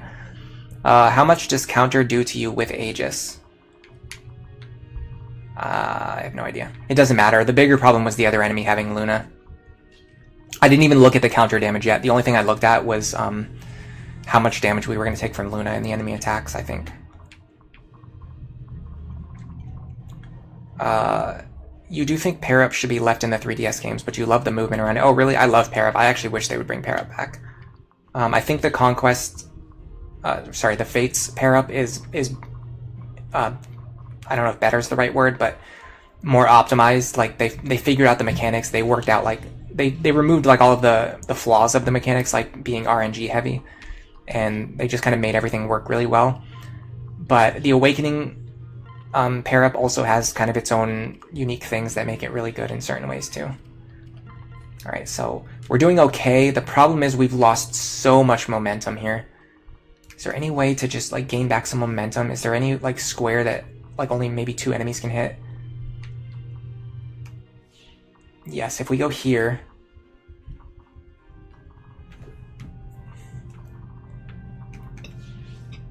It has to be with a unit that can actually survive, though, which is dubious. This guy's going to deal 25. Minus 8, which is going to be 17 damage. This guy's going to deal 35 minus 15, which is 20. We're going to take 37 damage. Yeah, we'll die here. Beautiful. I guess I'll just... I mean, what do I even do in this situation? I really don't know. I guess I'll just recruit Libra. And I want Sumia to be in front.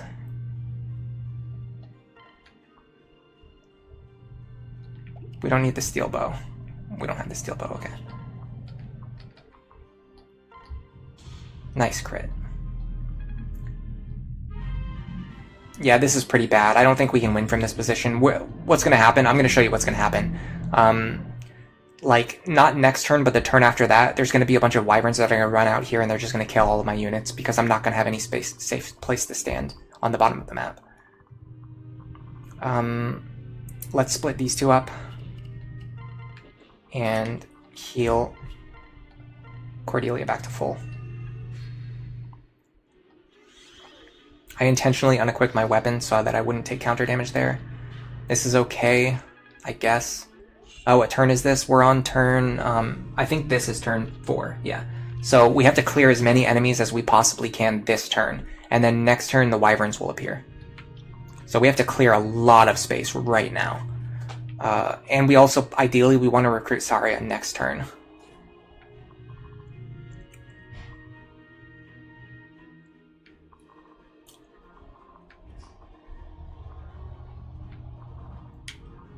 So this is actually pretty good. This guy moving to this spot is actually good for us. Yes, we can do this with an iron bow, dual strike. This is perfect. Okay. Next, we need to make a situation where Robin can survive against all of these enemies. The killer bow attackers are definitely the most scary. These guys having counter is fine because I'm going to one-shot them anyway. Okay, we need to stay in this range. We'll kill this guy, and this guy on enemy phase. The problem is we're taking pressure from a lot of crits, a lot of potential crits. This guy doesn't have advantage, does he? No, okay. I'm going to move to... Yeah, I'm actually going to stay in this position. Am I? No. I'm going to move to this position. This is going to allow me... I also need to make sure that I equip the Elwind Tome so that I can one-shot the enemy wyverns. Okay. This should allow me to deal as much damage as possible. It should allow me to one-shot the wyverns so that I can play around counter. And it should also allow me to get hopefully either Lonq or Nowi into a position to bait a killer bow attack, which is going to be this spot right here. Which actually works perfectly because I can move right here. Right? Let me double check that. Yeah. I can move right here, right next to where I'm already standing, and just go like this. He doesn't have Hawkeye, does he? No. Okay, this is pretty good. This guy will go for Lonq, which is good because Lonq has a pretty high chance of avoiding his attack. And he has pretty good luck as well. He actually has pretty similar stats to Robin, but at the very least it pulls one attack away from Robin. So it's not a wasted venture. Okay, the next thing I want to do is get my other units to start moving forward while keeping them out of range of the enemies. I'm actually going to move Virion further forward because he might need to run up and attack something with a bow next turn. Alright, here we go. Poochivert says, you really like the way that I can keep separating units and pairing with different units every turn, depending on the situation, while Fates incentivizes keeping one pair-up partner to keep your shield gauge constantly building. Yeah, that's one thing about it. Like, the randomness of Awakening isn't great. The deterministic nature of the Fates games makes it easier to plan around, but it also means that you basically always want to stay paired up so that you're constantly building shield. So there's pros and cons.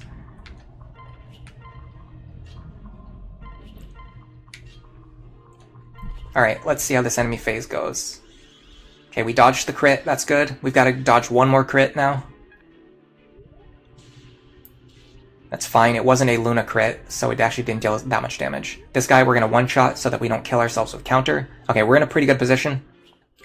The problem now is, because we lost so much momentum earlier, it's going to be tricky to get rid of all 4 of these enemies. It's actually not going to be that bad, but it's still going to be relatively tricky to get rid of all of these enemies.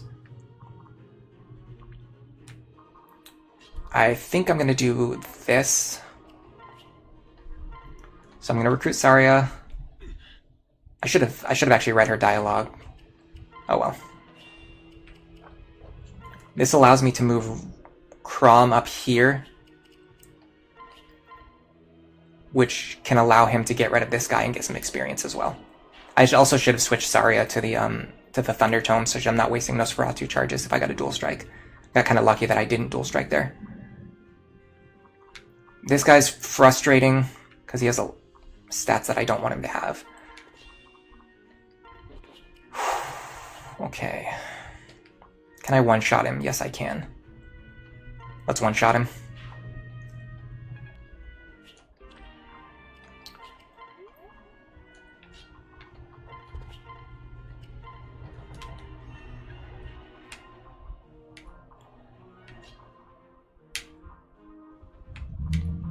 I have to be careful because there's going to be reinforcements coming from here.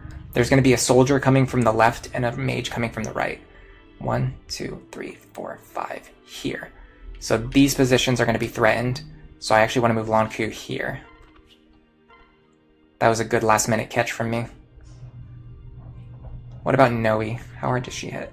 18 plus 11 would not kill. So I have to use Lonq here. If I get a dual strike, we're in good position. Nice. Okay, this is really good because it's going to allow us to move Robin back up to the top.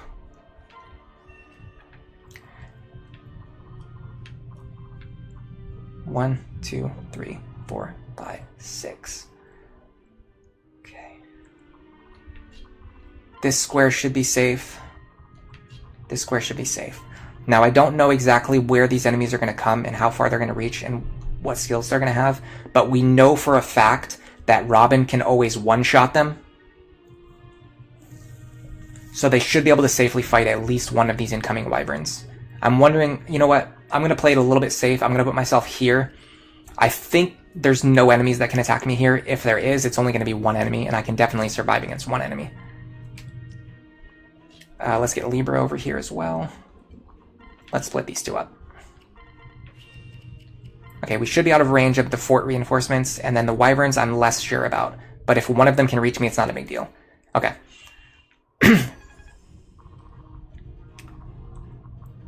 So I was one square away from where I wanted to be, but that's okay. So what we need to do now is kill these two enemies, and then back the rest of our units up so that we fight as many wyverns as we can on enemy phase. And then on the next player phase, we'll kill as many wyverns as we can. So let's deal with these guys first.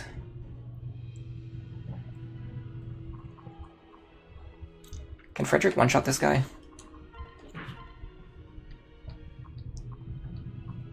Why do I keep putting the Silver Lance back in the convoy? If I had the Silver Lance, I could one-shot this guy. I keep putting it back in the convoy. I don't know why I keep doing that. I can do this. Oh, I can't because he has Arc Wind. I can do this. Hand axe. Yes. This works. Nice. Nice. Cordelia should be ready to promote pretty soon, if not right now. What's her level? Cordelia needs 10 more experience and then we can promote her. You think that your issue is excessive stat stacking from pair up. Dual striking is cool, but when a pair up partner provides +5 speed, allowing the main to double with more bulk? I actually like the stat padding in this game. It's one of the things that I really like because it makes the pair up units feel like they actually contribute to the battle. Not by directly fighting, but they're still a very important part of the team. How is Sumia's experience gained so far? She hasn't gained a lot of experience in this map, but in the next 2 maps she's going to gain a lot of experience.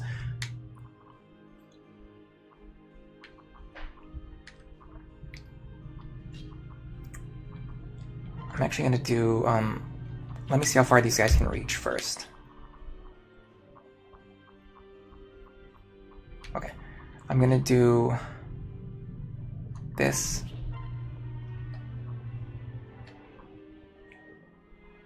Yes. Nice. Very nice. Getting a lot of dual strikes right now. Yeah, see, Sumia doesn't get a lot of experience from these enemies, so training her in this chapter is not super important. What's going to be important is going to be training her in the next couple of chapters when enemy levels are higher and they start giving way more experience to her. Okay, Robin can fight... Okay, I have to be careful of the ones with Luna. So let me see what 3 enemies would look like. So it would be 35. We can't dodge any attacks, or we can't dodge most of their attacks because they have Hawkeye, so factor that in. So just imagine we're going to get hit by all these attacks. 35 plus 25 plus 25 is 85. Then we're going to subtract 22, 11, and then 11 more. That's going to be 41 damage. We would still die if we fought all 3 of these guys on enemy phase, specifically because of this guy having Luna. The problem now is that this guy and this guy probably have overlapping ranges. Actually, no, they don't. I think we're fine if we just fight these 2. So we're going to go here with the Elwind Tome equipped. Now there's a possibility that we could fight one of these guys on enemy phase, but I don't think we can because we already used up both of our flyer actions, so we can't reposition as much as we would need to, unfortunately. So we're gonna have to sandbag for 1 turn here.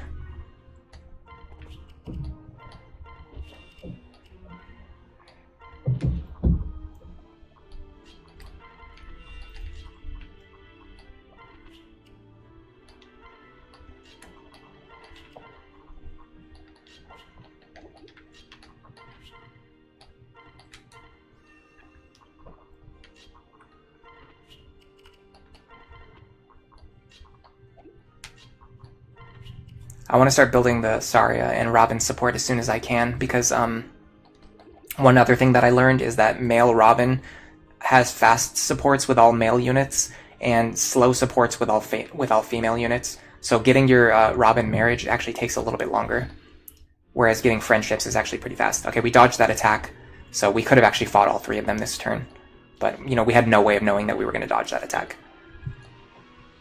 Okay. So now all we need to do is just either wipe out the remaining wyverns or get into a position. You know what? Let's sandbag for 1 more turn, because I don't want to... I'm a little bit scared about whether or not we can actually back up far enough. Of course, all 3 of these ones have counter too as well. That makes things a lot more difficult. Okay, let's do this. We're going to have Robin one-shot. The problem is I want to pair up with Tharja, but I can't, because I have Raken with me still. This is really frustrating. And I can't have somebody pass her over, because then that person is going to be stuck in this position where the other wyverns are going to run up and kill them.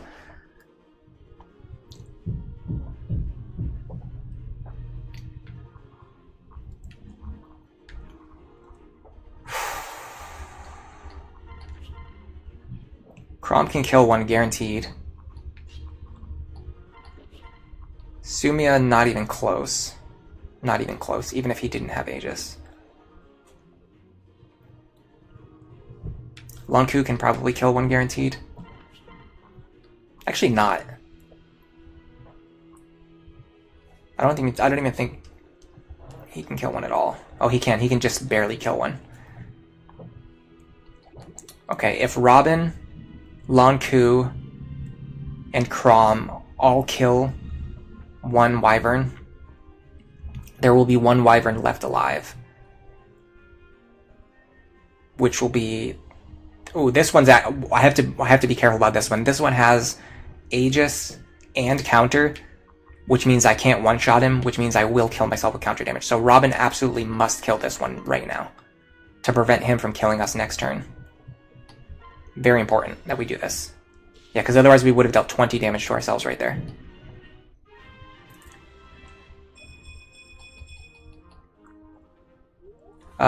Richard Stewart. Okay, sorry, hold on. There's so much chat happening right now.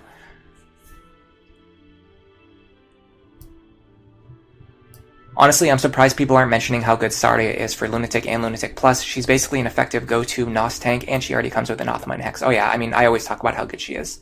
I guess other people don't. But that, this is what Richard is mentioning as well, is that Lunatic Plus, there's just not really many guides outside of guides that tell you to use Robin solo, and so they're like, people don't really tell you what other characters are good or like what strengths they have, what weaknesses they have. The only thing they tell you is just to use Robin, and then they tell you exactly what moves to make so that Robin can clear the maps. What I'm trying to do is make guides that teach you like what are the strengths of Gregor, what are the strengths of Lonq, what are the strengths of Tharja, like the other units that people just don't talk about, which is kind of what we're doing here. Kendrin says that she's frail and has bad hit. It's true, but she can become good very fast. You can use stat boosters, you get Seraph robes, yeah. Some of the fast supports either don't make sense or can make you very angry. Theoretically, it takes a lot, especially dealing with her hit rate, but she starts with 5 skills, the same as Muriel 9 levels earlier, and Nosferatu doesn't have the best hit. The thing is, you don't have to exclusive... That's the thing, is people often pigeonhole their characters and their builds. You don't have to exclusively use Nosferatu. You can use Wind Tomes with her, which are very accurate. You only have to use Nosferatu in specific situations where it's required to survive. To be fair, Hex and Anathema help because they reduce enemy avoid by 15 and 10 respectively. Yeah, that's the other thing, is Hex and Anathema reduce the enemy hit, the enemy avoid rates, so that gives her more hit than her skill would suggest. Combat in this game doesn't happen in a spreadsheet. It happens like on a real battlefield, so you have to account for things like Hex, Anathema. Her pair-up partner is going to be giving her skill and also giving her a plus 10 hit rate at minimum. Like, she's already going to have plus 10 hit just from her pair-up partner.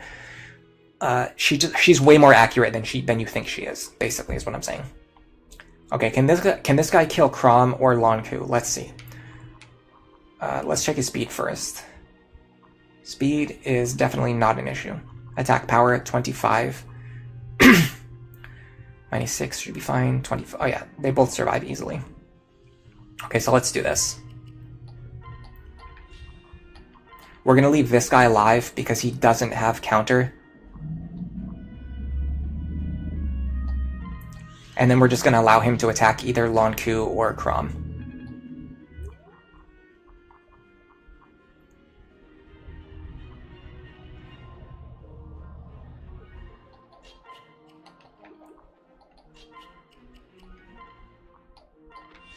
This works, yes.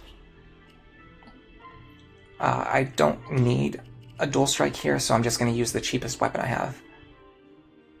This should be fine. This gets rid of all the enemies with counter. Now there is one flyer left, but he only has Luna, so he's not super dangerous. We just need to make sure that he can't hit any of our units that we don't want to die. I wonder if Tharja can fight him. She can, although she has a crit chance, which I don't love. Well, if she's standing right here with a para partner, there wouldn't be any chance of her being crit. I could even give her male support, like a defensive support.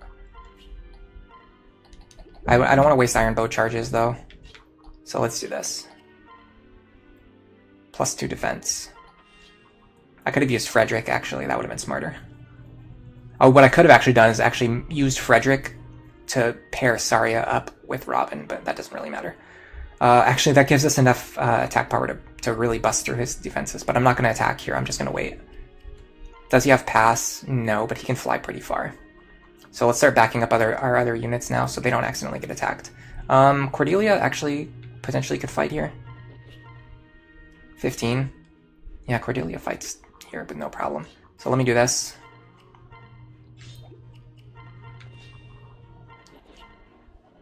$10 damage. He can't... Oh, he's going to have Luna, though. Don't forget about Luna. In fact, I forgot about Luna when checking Tharja.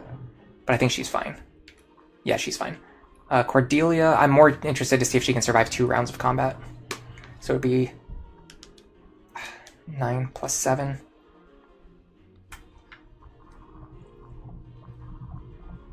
(25 - 8 is 17. 17 + 17 is 34. She would not survive here.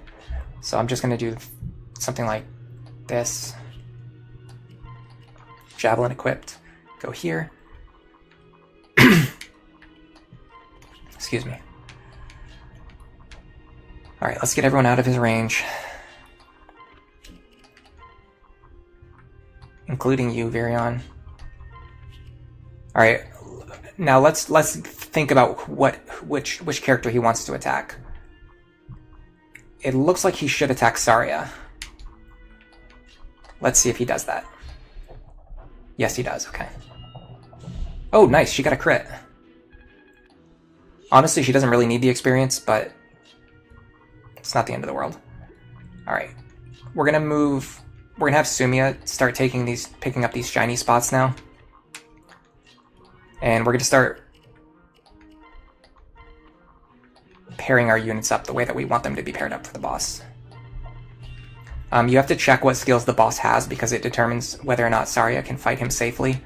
If she can't fight him very safely, it can be annoying because you want to train her a little bit, and you want to also get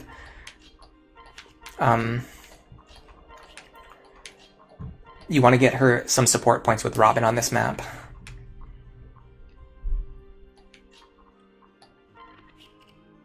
I'm going to rely on the fort for healing here. Okay. 8 extra damage taken. Lonq at 1 range. He goes for Tharja. Yeah, like even though he could attack an archer at 1 range, he just chooses not to do that.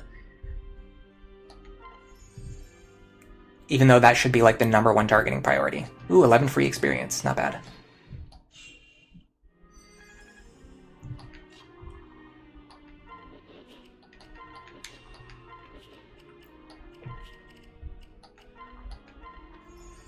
Shiny spot gaming. Oh yeah, we love to rely on the shiny spots. Ooh, an extra 24 experience. That actually goes a long way.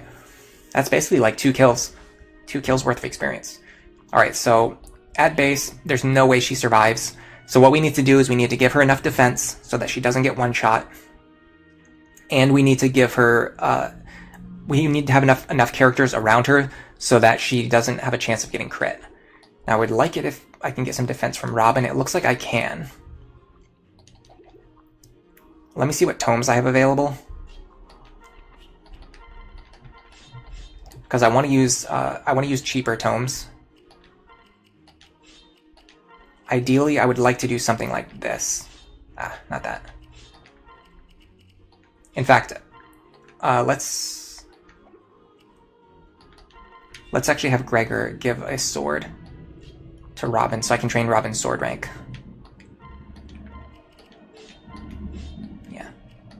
Okay, so now with this setup, we can fight him safely. He won't one-shot us.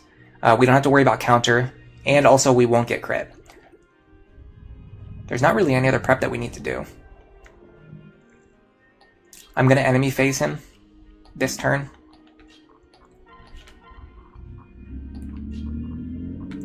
I can also start building supports with Lonq and Frederick, because they're going to be fighting alongside Tharja a lot in the future chapters. Okay, so we should be safe here. Survive on 1. We're actually doing this intentionally with Robin. The reason why we don't want to get damage on our dual strikes is so that we can gain sword experience without killing the boss too fast. Because we actually want to fight the boss as many times as possible.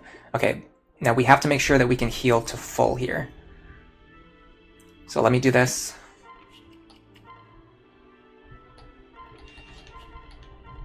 This is okay.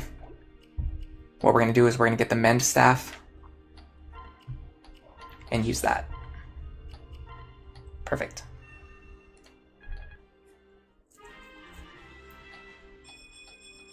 Okay, we'll fight him on enemy phase one more time. Defense Robin giving her an extra 2 points of defense actually saves her. He got double Pavis. Yeah, okay. Oh, this is a good opportunity to talk about this. Bosses in Lunatic Plus actually, like, regular enemies get a huge power boost because of the 2 extra skills that they get in Lunatic Plus, because most enemies have no skills. And then you give them 2 really broken skills and they become even stronger. What's really funny is that with bosses, they tend to already have skills. Like sometimes 2 skills, sometimes 3 skills, sometimes they already have 5 skills. But in a lot of cases, bosses in Lunatic Plus will either just get an extra copy of a skill that they already have, or in the base version of the game, like in Lunatic, they already have Aegis and Pavis, and so them getting Aegis Plus or Pavis Plus doesn't really matter because it's just a guarantee that it's going to trigger instead of a chance. Or in some cases, they already have 5 skills and they can't even get Lunatic Plus skills anyway. So weirdly enough, bosses in Lunatic Plus aren't actually that much harder than they are in Lunatic mode as compared to regular enemies, which get significantly harder. Okay, we actually don't want to crit here. Let's see what happens. Nice. Getting some delicious sword experience onto Robin.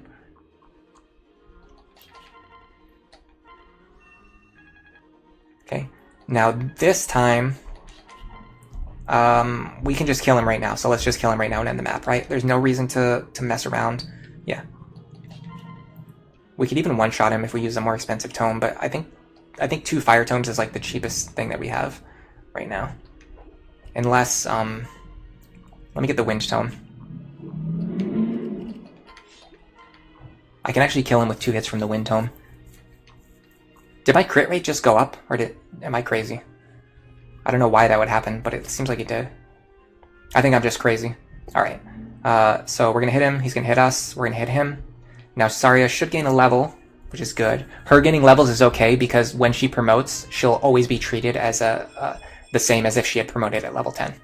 HP, speed, and defense, not the best. We really want skill, magic, defense, resistance, HP, speed. Okay, we kind of want all stats on her, so getting any 3 stats is probably fine. We did get a Draco shield, that's good. We can either use it or sell it. Is it time to train Robin's sword rank? Yeah, I should have been training it all along, but I just haven't been good at doing it. Okay, here's a funny cutscene where Emblem dies no matter what choice you make. You can either choose to save her, or you can choose to stand there and do nothing. Either way, Crom still goes running, and either way, she still dies. So your choice literally does not matter. Let's watch this scene. Vantage with Vantage Plus. Yeah, that's another good example. Hit plus 20 with Hawkeye. Counter warriors can also roll a second copy of Counter. Yeah, that's also true. There's just a lot of cases where like enemies who are very dangerous on Lunatic actually don't become that much more dangerous on Lunatic Plus, because they usually just get a second copy of a skill they already had, or they don't have enough empty slots to roll more skills.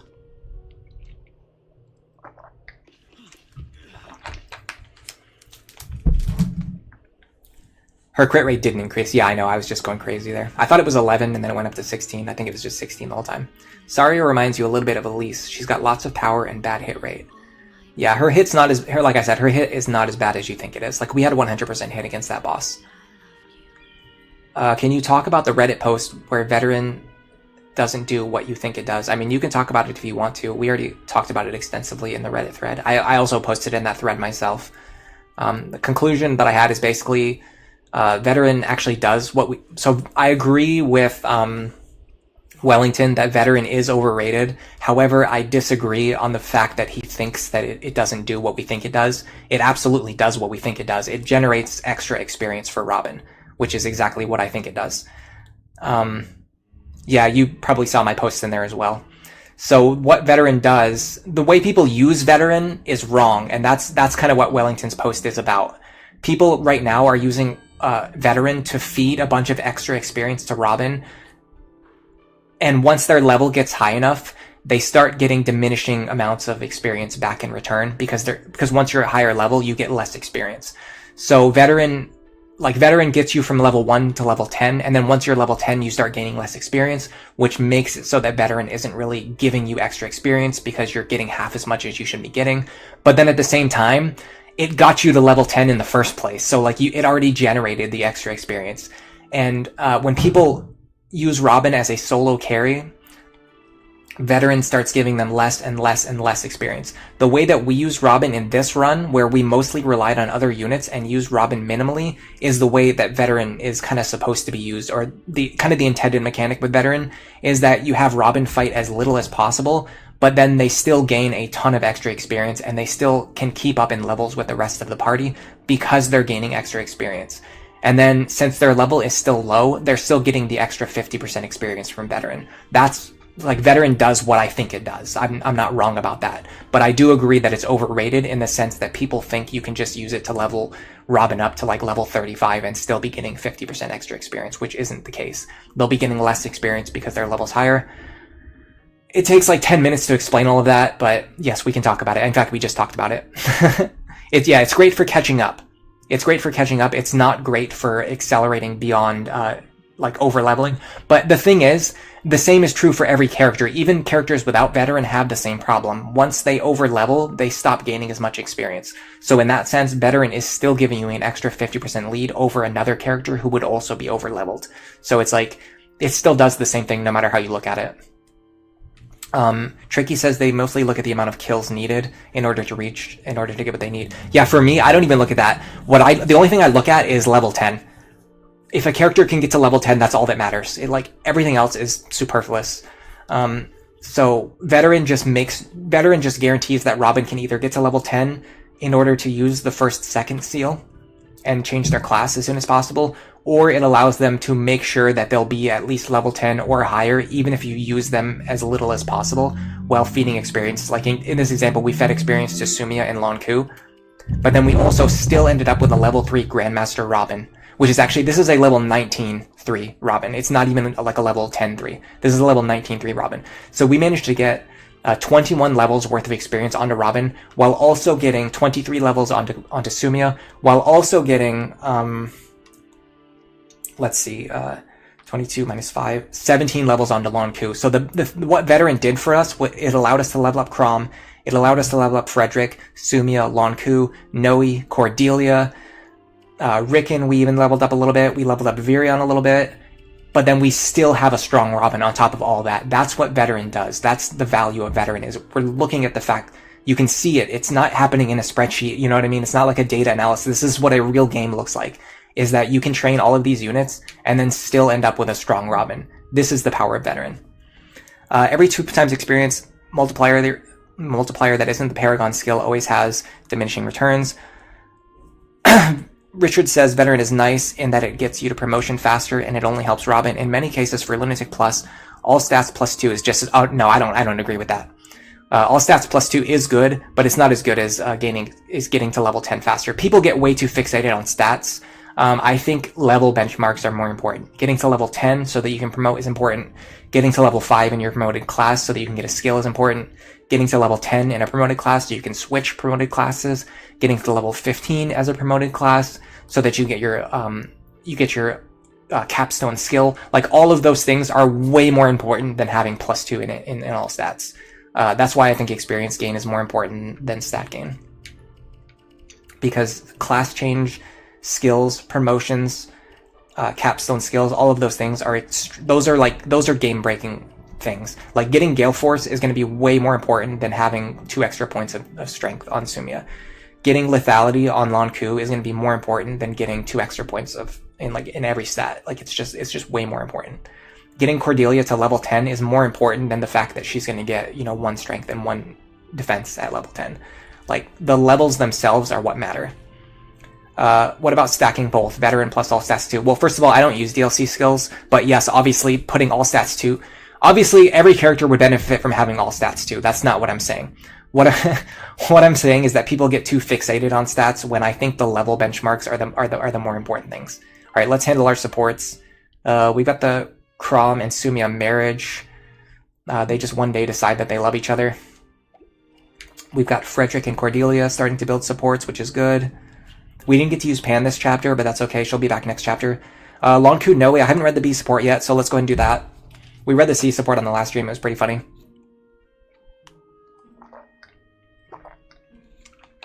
You guys got me ranting about the Veteran skill for 15 minutes. That wasn't my intention for this stream.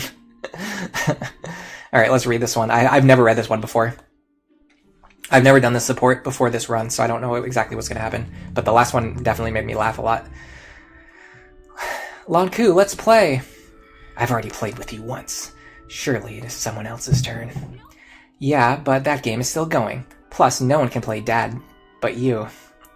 And if you don't play with me, well, I guess I'll just have to put that Dragonstone away, you little extortionist.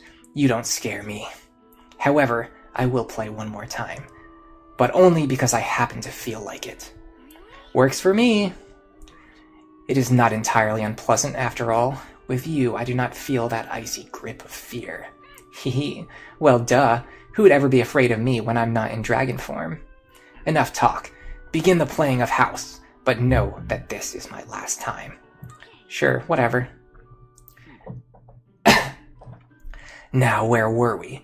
I was just about to leave and go work in the fields. Here's your breakfast, dear. Eat it all. You need to keep your strength up. Hi, honey. Ah, that was delicious. Now I am off to work. Fare thee well. See you tonight. Oh no, don't. Now I shall pretend to engage in agriculture. Chop, chop, shovel. Nowi, why are you just standing there? Well, I'm at home, right? So when Dad goes off to work, what does Mummy do? Oh, how sad. I don't know. I don't know anything about families. Nowi, come here. Why? You cannot simply stand there all day. Let's work the fields together. Oh, yay, I like working the fields. Chop, chop, chop. Okay, that one wasn't as funny, but I think they're kind of gradually building up towards Nowi revealing that all of her family members are dead. Which Lonq doesn't know about yet. Okay, Crom and Sumia having S support is a pretty big deal. It's an extra stat boost on them. I don't think it increases the dual... No, I actually have it backwards. The dual strike rating increases from A to S, which is important. That we're getting very close to the point where Crom and Sumia are going to have like guaranteed dual strikes. The stat bonus does not increase. The A rank and the S rank bonus are actually the same. Stats are easy to get. The only ones that matter in Lunatic and Lunatic Plus tend to be your offensive stats, speed, and HP. Skills are significantly more useful. Richard Stewart also agrees. All stats 2 helps you a lot and it saves money, but it's just basically there to fill the vacuum before it gets skills. Do it, Nowi. Light him up. Why do people hate Nowi? She's great. There's reasons. Yeah, it's an extra 10% dual strike. There's definitely reasons why people hate her. I think she's a funny character. That's basically it. I don't think there's any reason to look any further into it than that. She's funny, so I like her. That's the extent to which my brain works. I usually don't like to think about other things that people get more upset about or things that people like start. I just don't like getting involved in like internet drama, for the most part. Other than that recent thread where I did get into an argument, but I typically, when I made this account for like streaming and stuff, I told myself that I wasn't going to get into any internet arguments while I was using this account because it's just better not to do that. And in general, I don't like getting involved in internet drama anyway. But you know, it's not easy to just like never get into an argument ever. But I think I've done pretty good about it. Oh, there actually are hit HP tonics. I didn't know that. There's an extra rescue staff here that we could buy, but there's a enemy knight in the way. We could buy this second seal, but I don't particularly need it. The only thing I need a second seal for right now is when Robin gets to level 10, I need a second seal. And when Nowi gets to level either 10 or 15, I don't need to second seal Nowi at any particular time, but I can do it at like level 10 if I want to. I wish we got 10 more experience on Cordelia, but we don't get another Master Seal until the next chapter anyway. We need a lot of Master Seals. We need 1, 2, 3, 4, 5. We need 5 Master Seals. And we need 1, 2, 3, at least 3 Second Seals, just in the short term. I think the Master Seals are in way higher demand than Second Seals. Tricky is wondering if they hate any Awakening character other than maybe Gangrel. Yeah, Gangrel's kind of a jerk, huh? People mostly hate her because they don't read supports at all. Am I planning to get Donald? No, we killed Donald. He's useless in Lunatic Plus. He's virtually unusable, I would say. I think it's a good conversation with good points coming from both sides in the conversation. Do you mean the veteran discussion? I think I misunderstood. The problem is he misunderstood what I was saying, but then I also misunderstood what he was saying. So both of us were just not being like, we were both making good points, but we just weren't saying it in a nice way. There's not really any reason. Okay, so we got 2 choices from here. We can go to the Midmire, which is chapter 10, or we can go to this chapter here, Twins Hideout, where you recruit Anna. I'm pretty sure doing the Midmire first is better. I'm not sure. I'll check off stream before next week. Actually, I'm not 100% sure if I'm going to stream next week, so we're going to have to wait and see. Let's check the barracks. Hello, Faye. Thanks for stopping by. The veteran discussion has good points on both sides. Yeah, I think both of us made good points. I think we actually agreed on a lot of stuff. We just thought that we were disagreeing, and also kind of like didn't like the tone of the other person's voice. Poochievert says we didn't kill him, we just didn't recruit him. Okay, yeah, that's true. Yeah, we actually let him go home. He went back to the farm. Okay, so before the next chapter, I'm going to check the enemy levels in the Midmire and the enemy levels in the Twins hideout, and then I'm going to decide which chapter I want to do first. Midmire should be doable right now. It's a pretty straightforward chapter, especially with our squad. You really only need you really only need between 1 and 3 good units, and we have basically 1, 2, 3, 4, arguably like 6 good units if you count Nowi and Cordelia. Gregor's not bad either. We also got Tharja and Libra for free last chapter. They're both strong and they both have Lunatic mode bonuses. So yeah, we have a lot of good units to help us get through the next chapter. Faye's been sitting here listening, but they don't usually play past hard difficulty. Yeah, there's been a lot of lurkers in today's chat, which is really good. We also got a lot of likes. We got 11 likes already. Last week was the first time I ever had 20 viewers on a stream. Now we got it again this week, so it's a pretty good sign that the streams are going to be pretty consistent. Also, last week was the first time we got more than 100 views on stream, and we also actually ended up getting over, I think it was 200 or close to 200. Today we got 150, so we got really good stream stats. The streams and the videos have been doing really well, and I'm really glad about that, especially the community post also. I got a lot of comments and responses on the community post, which was good. I might make a follow-up video about that. I'm not sure yet.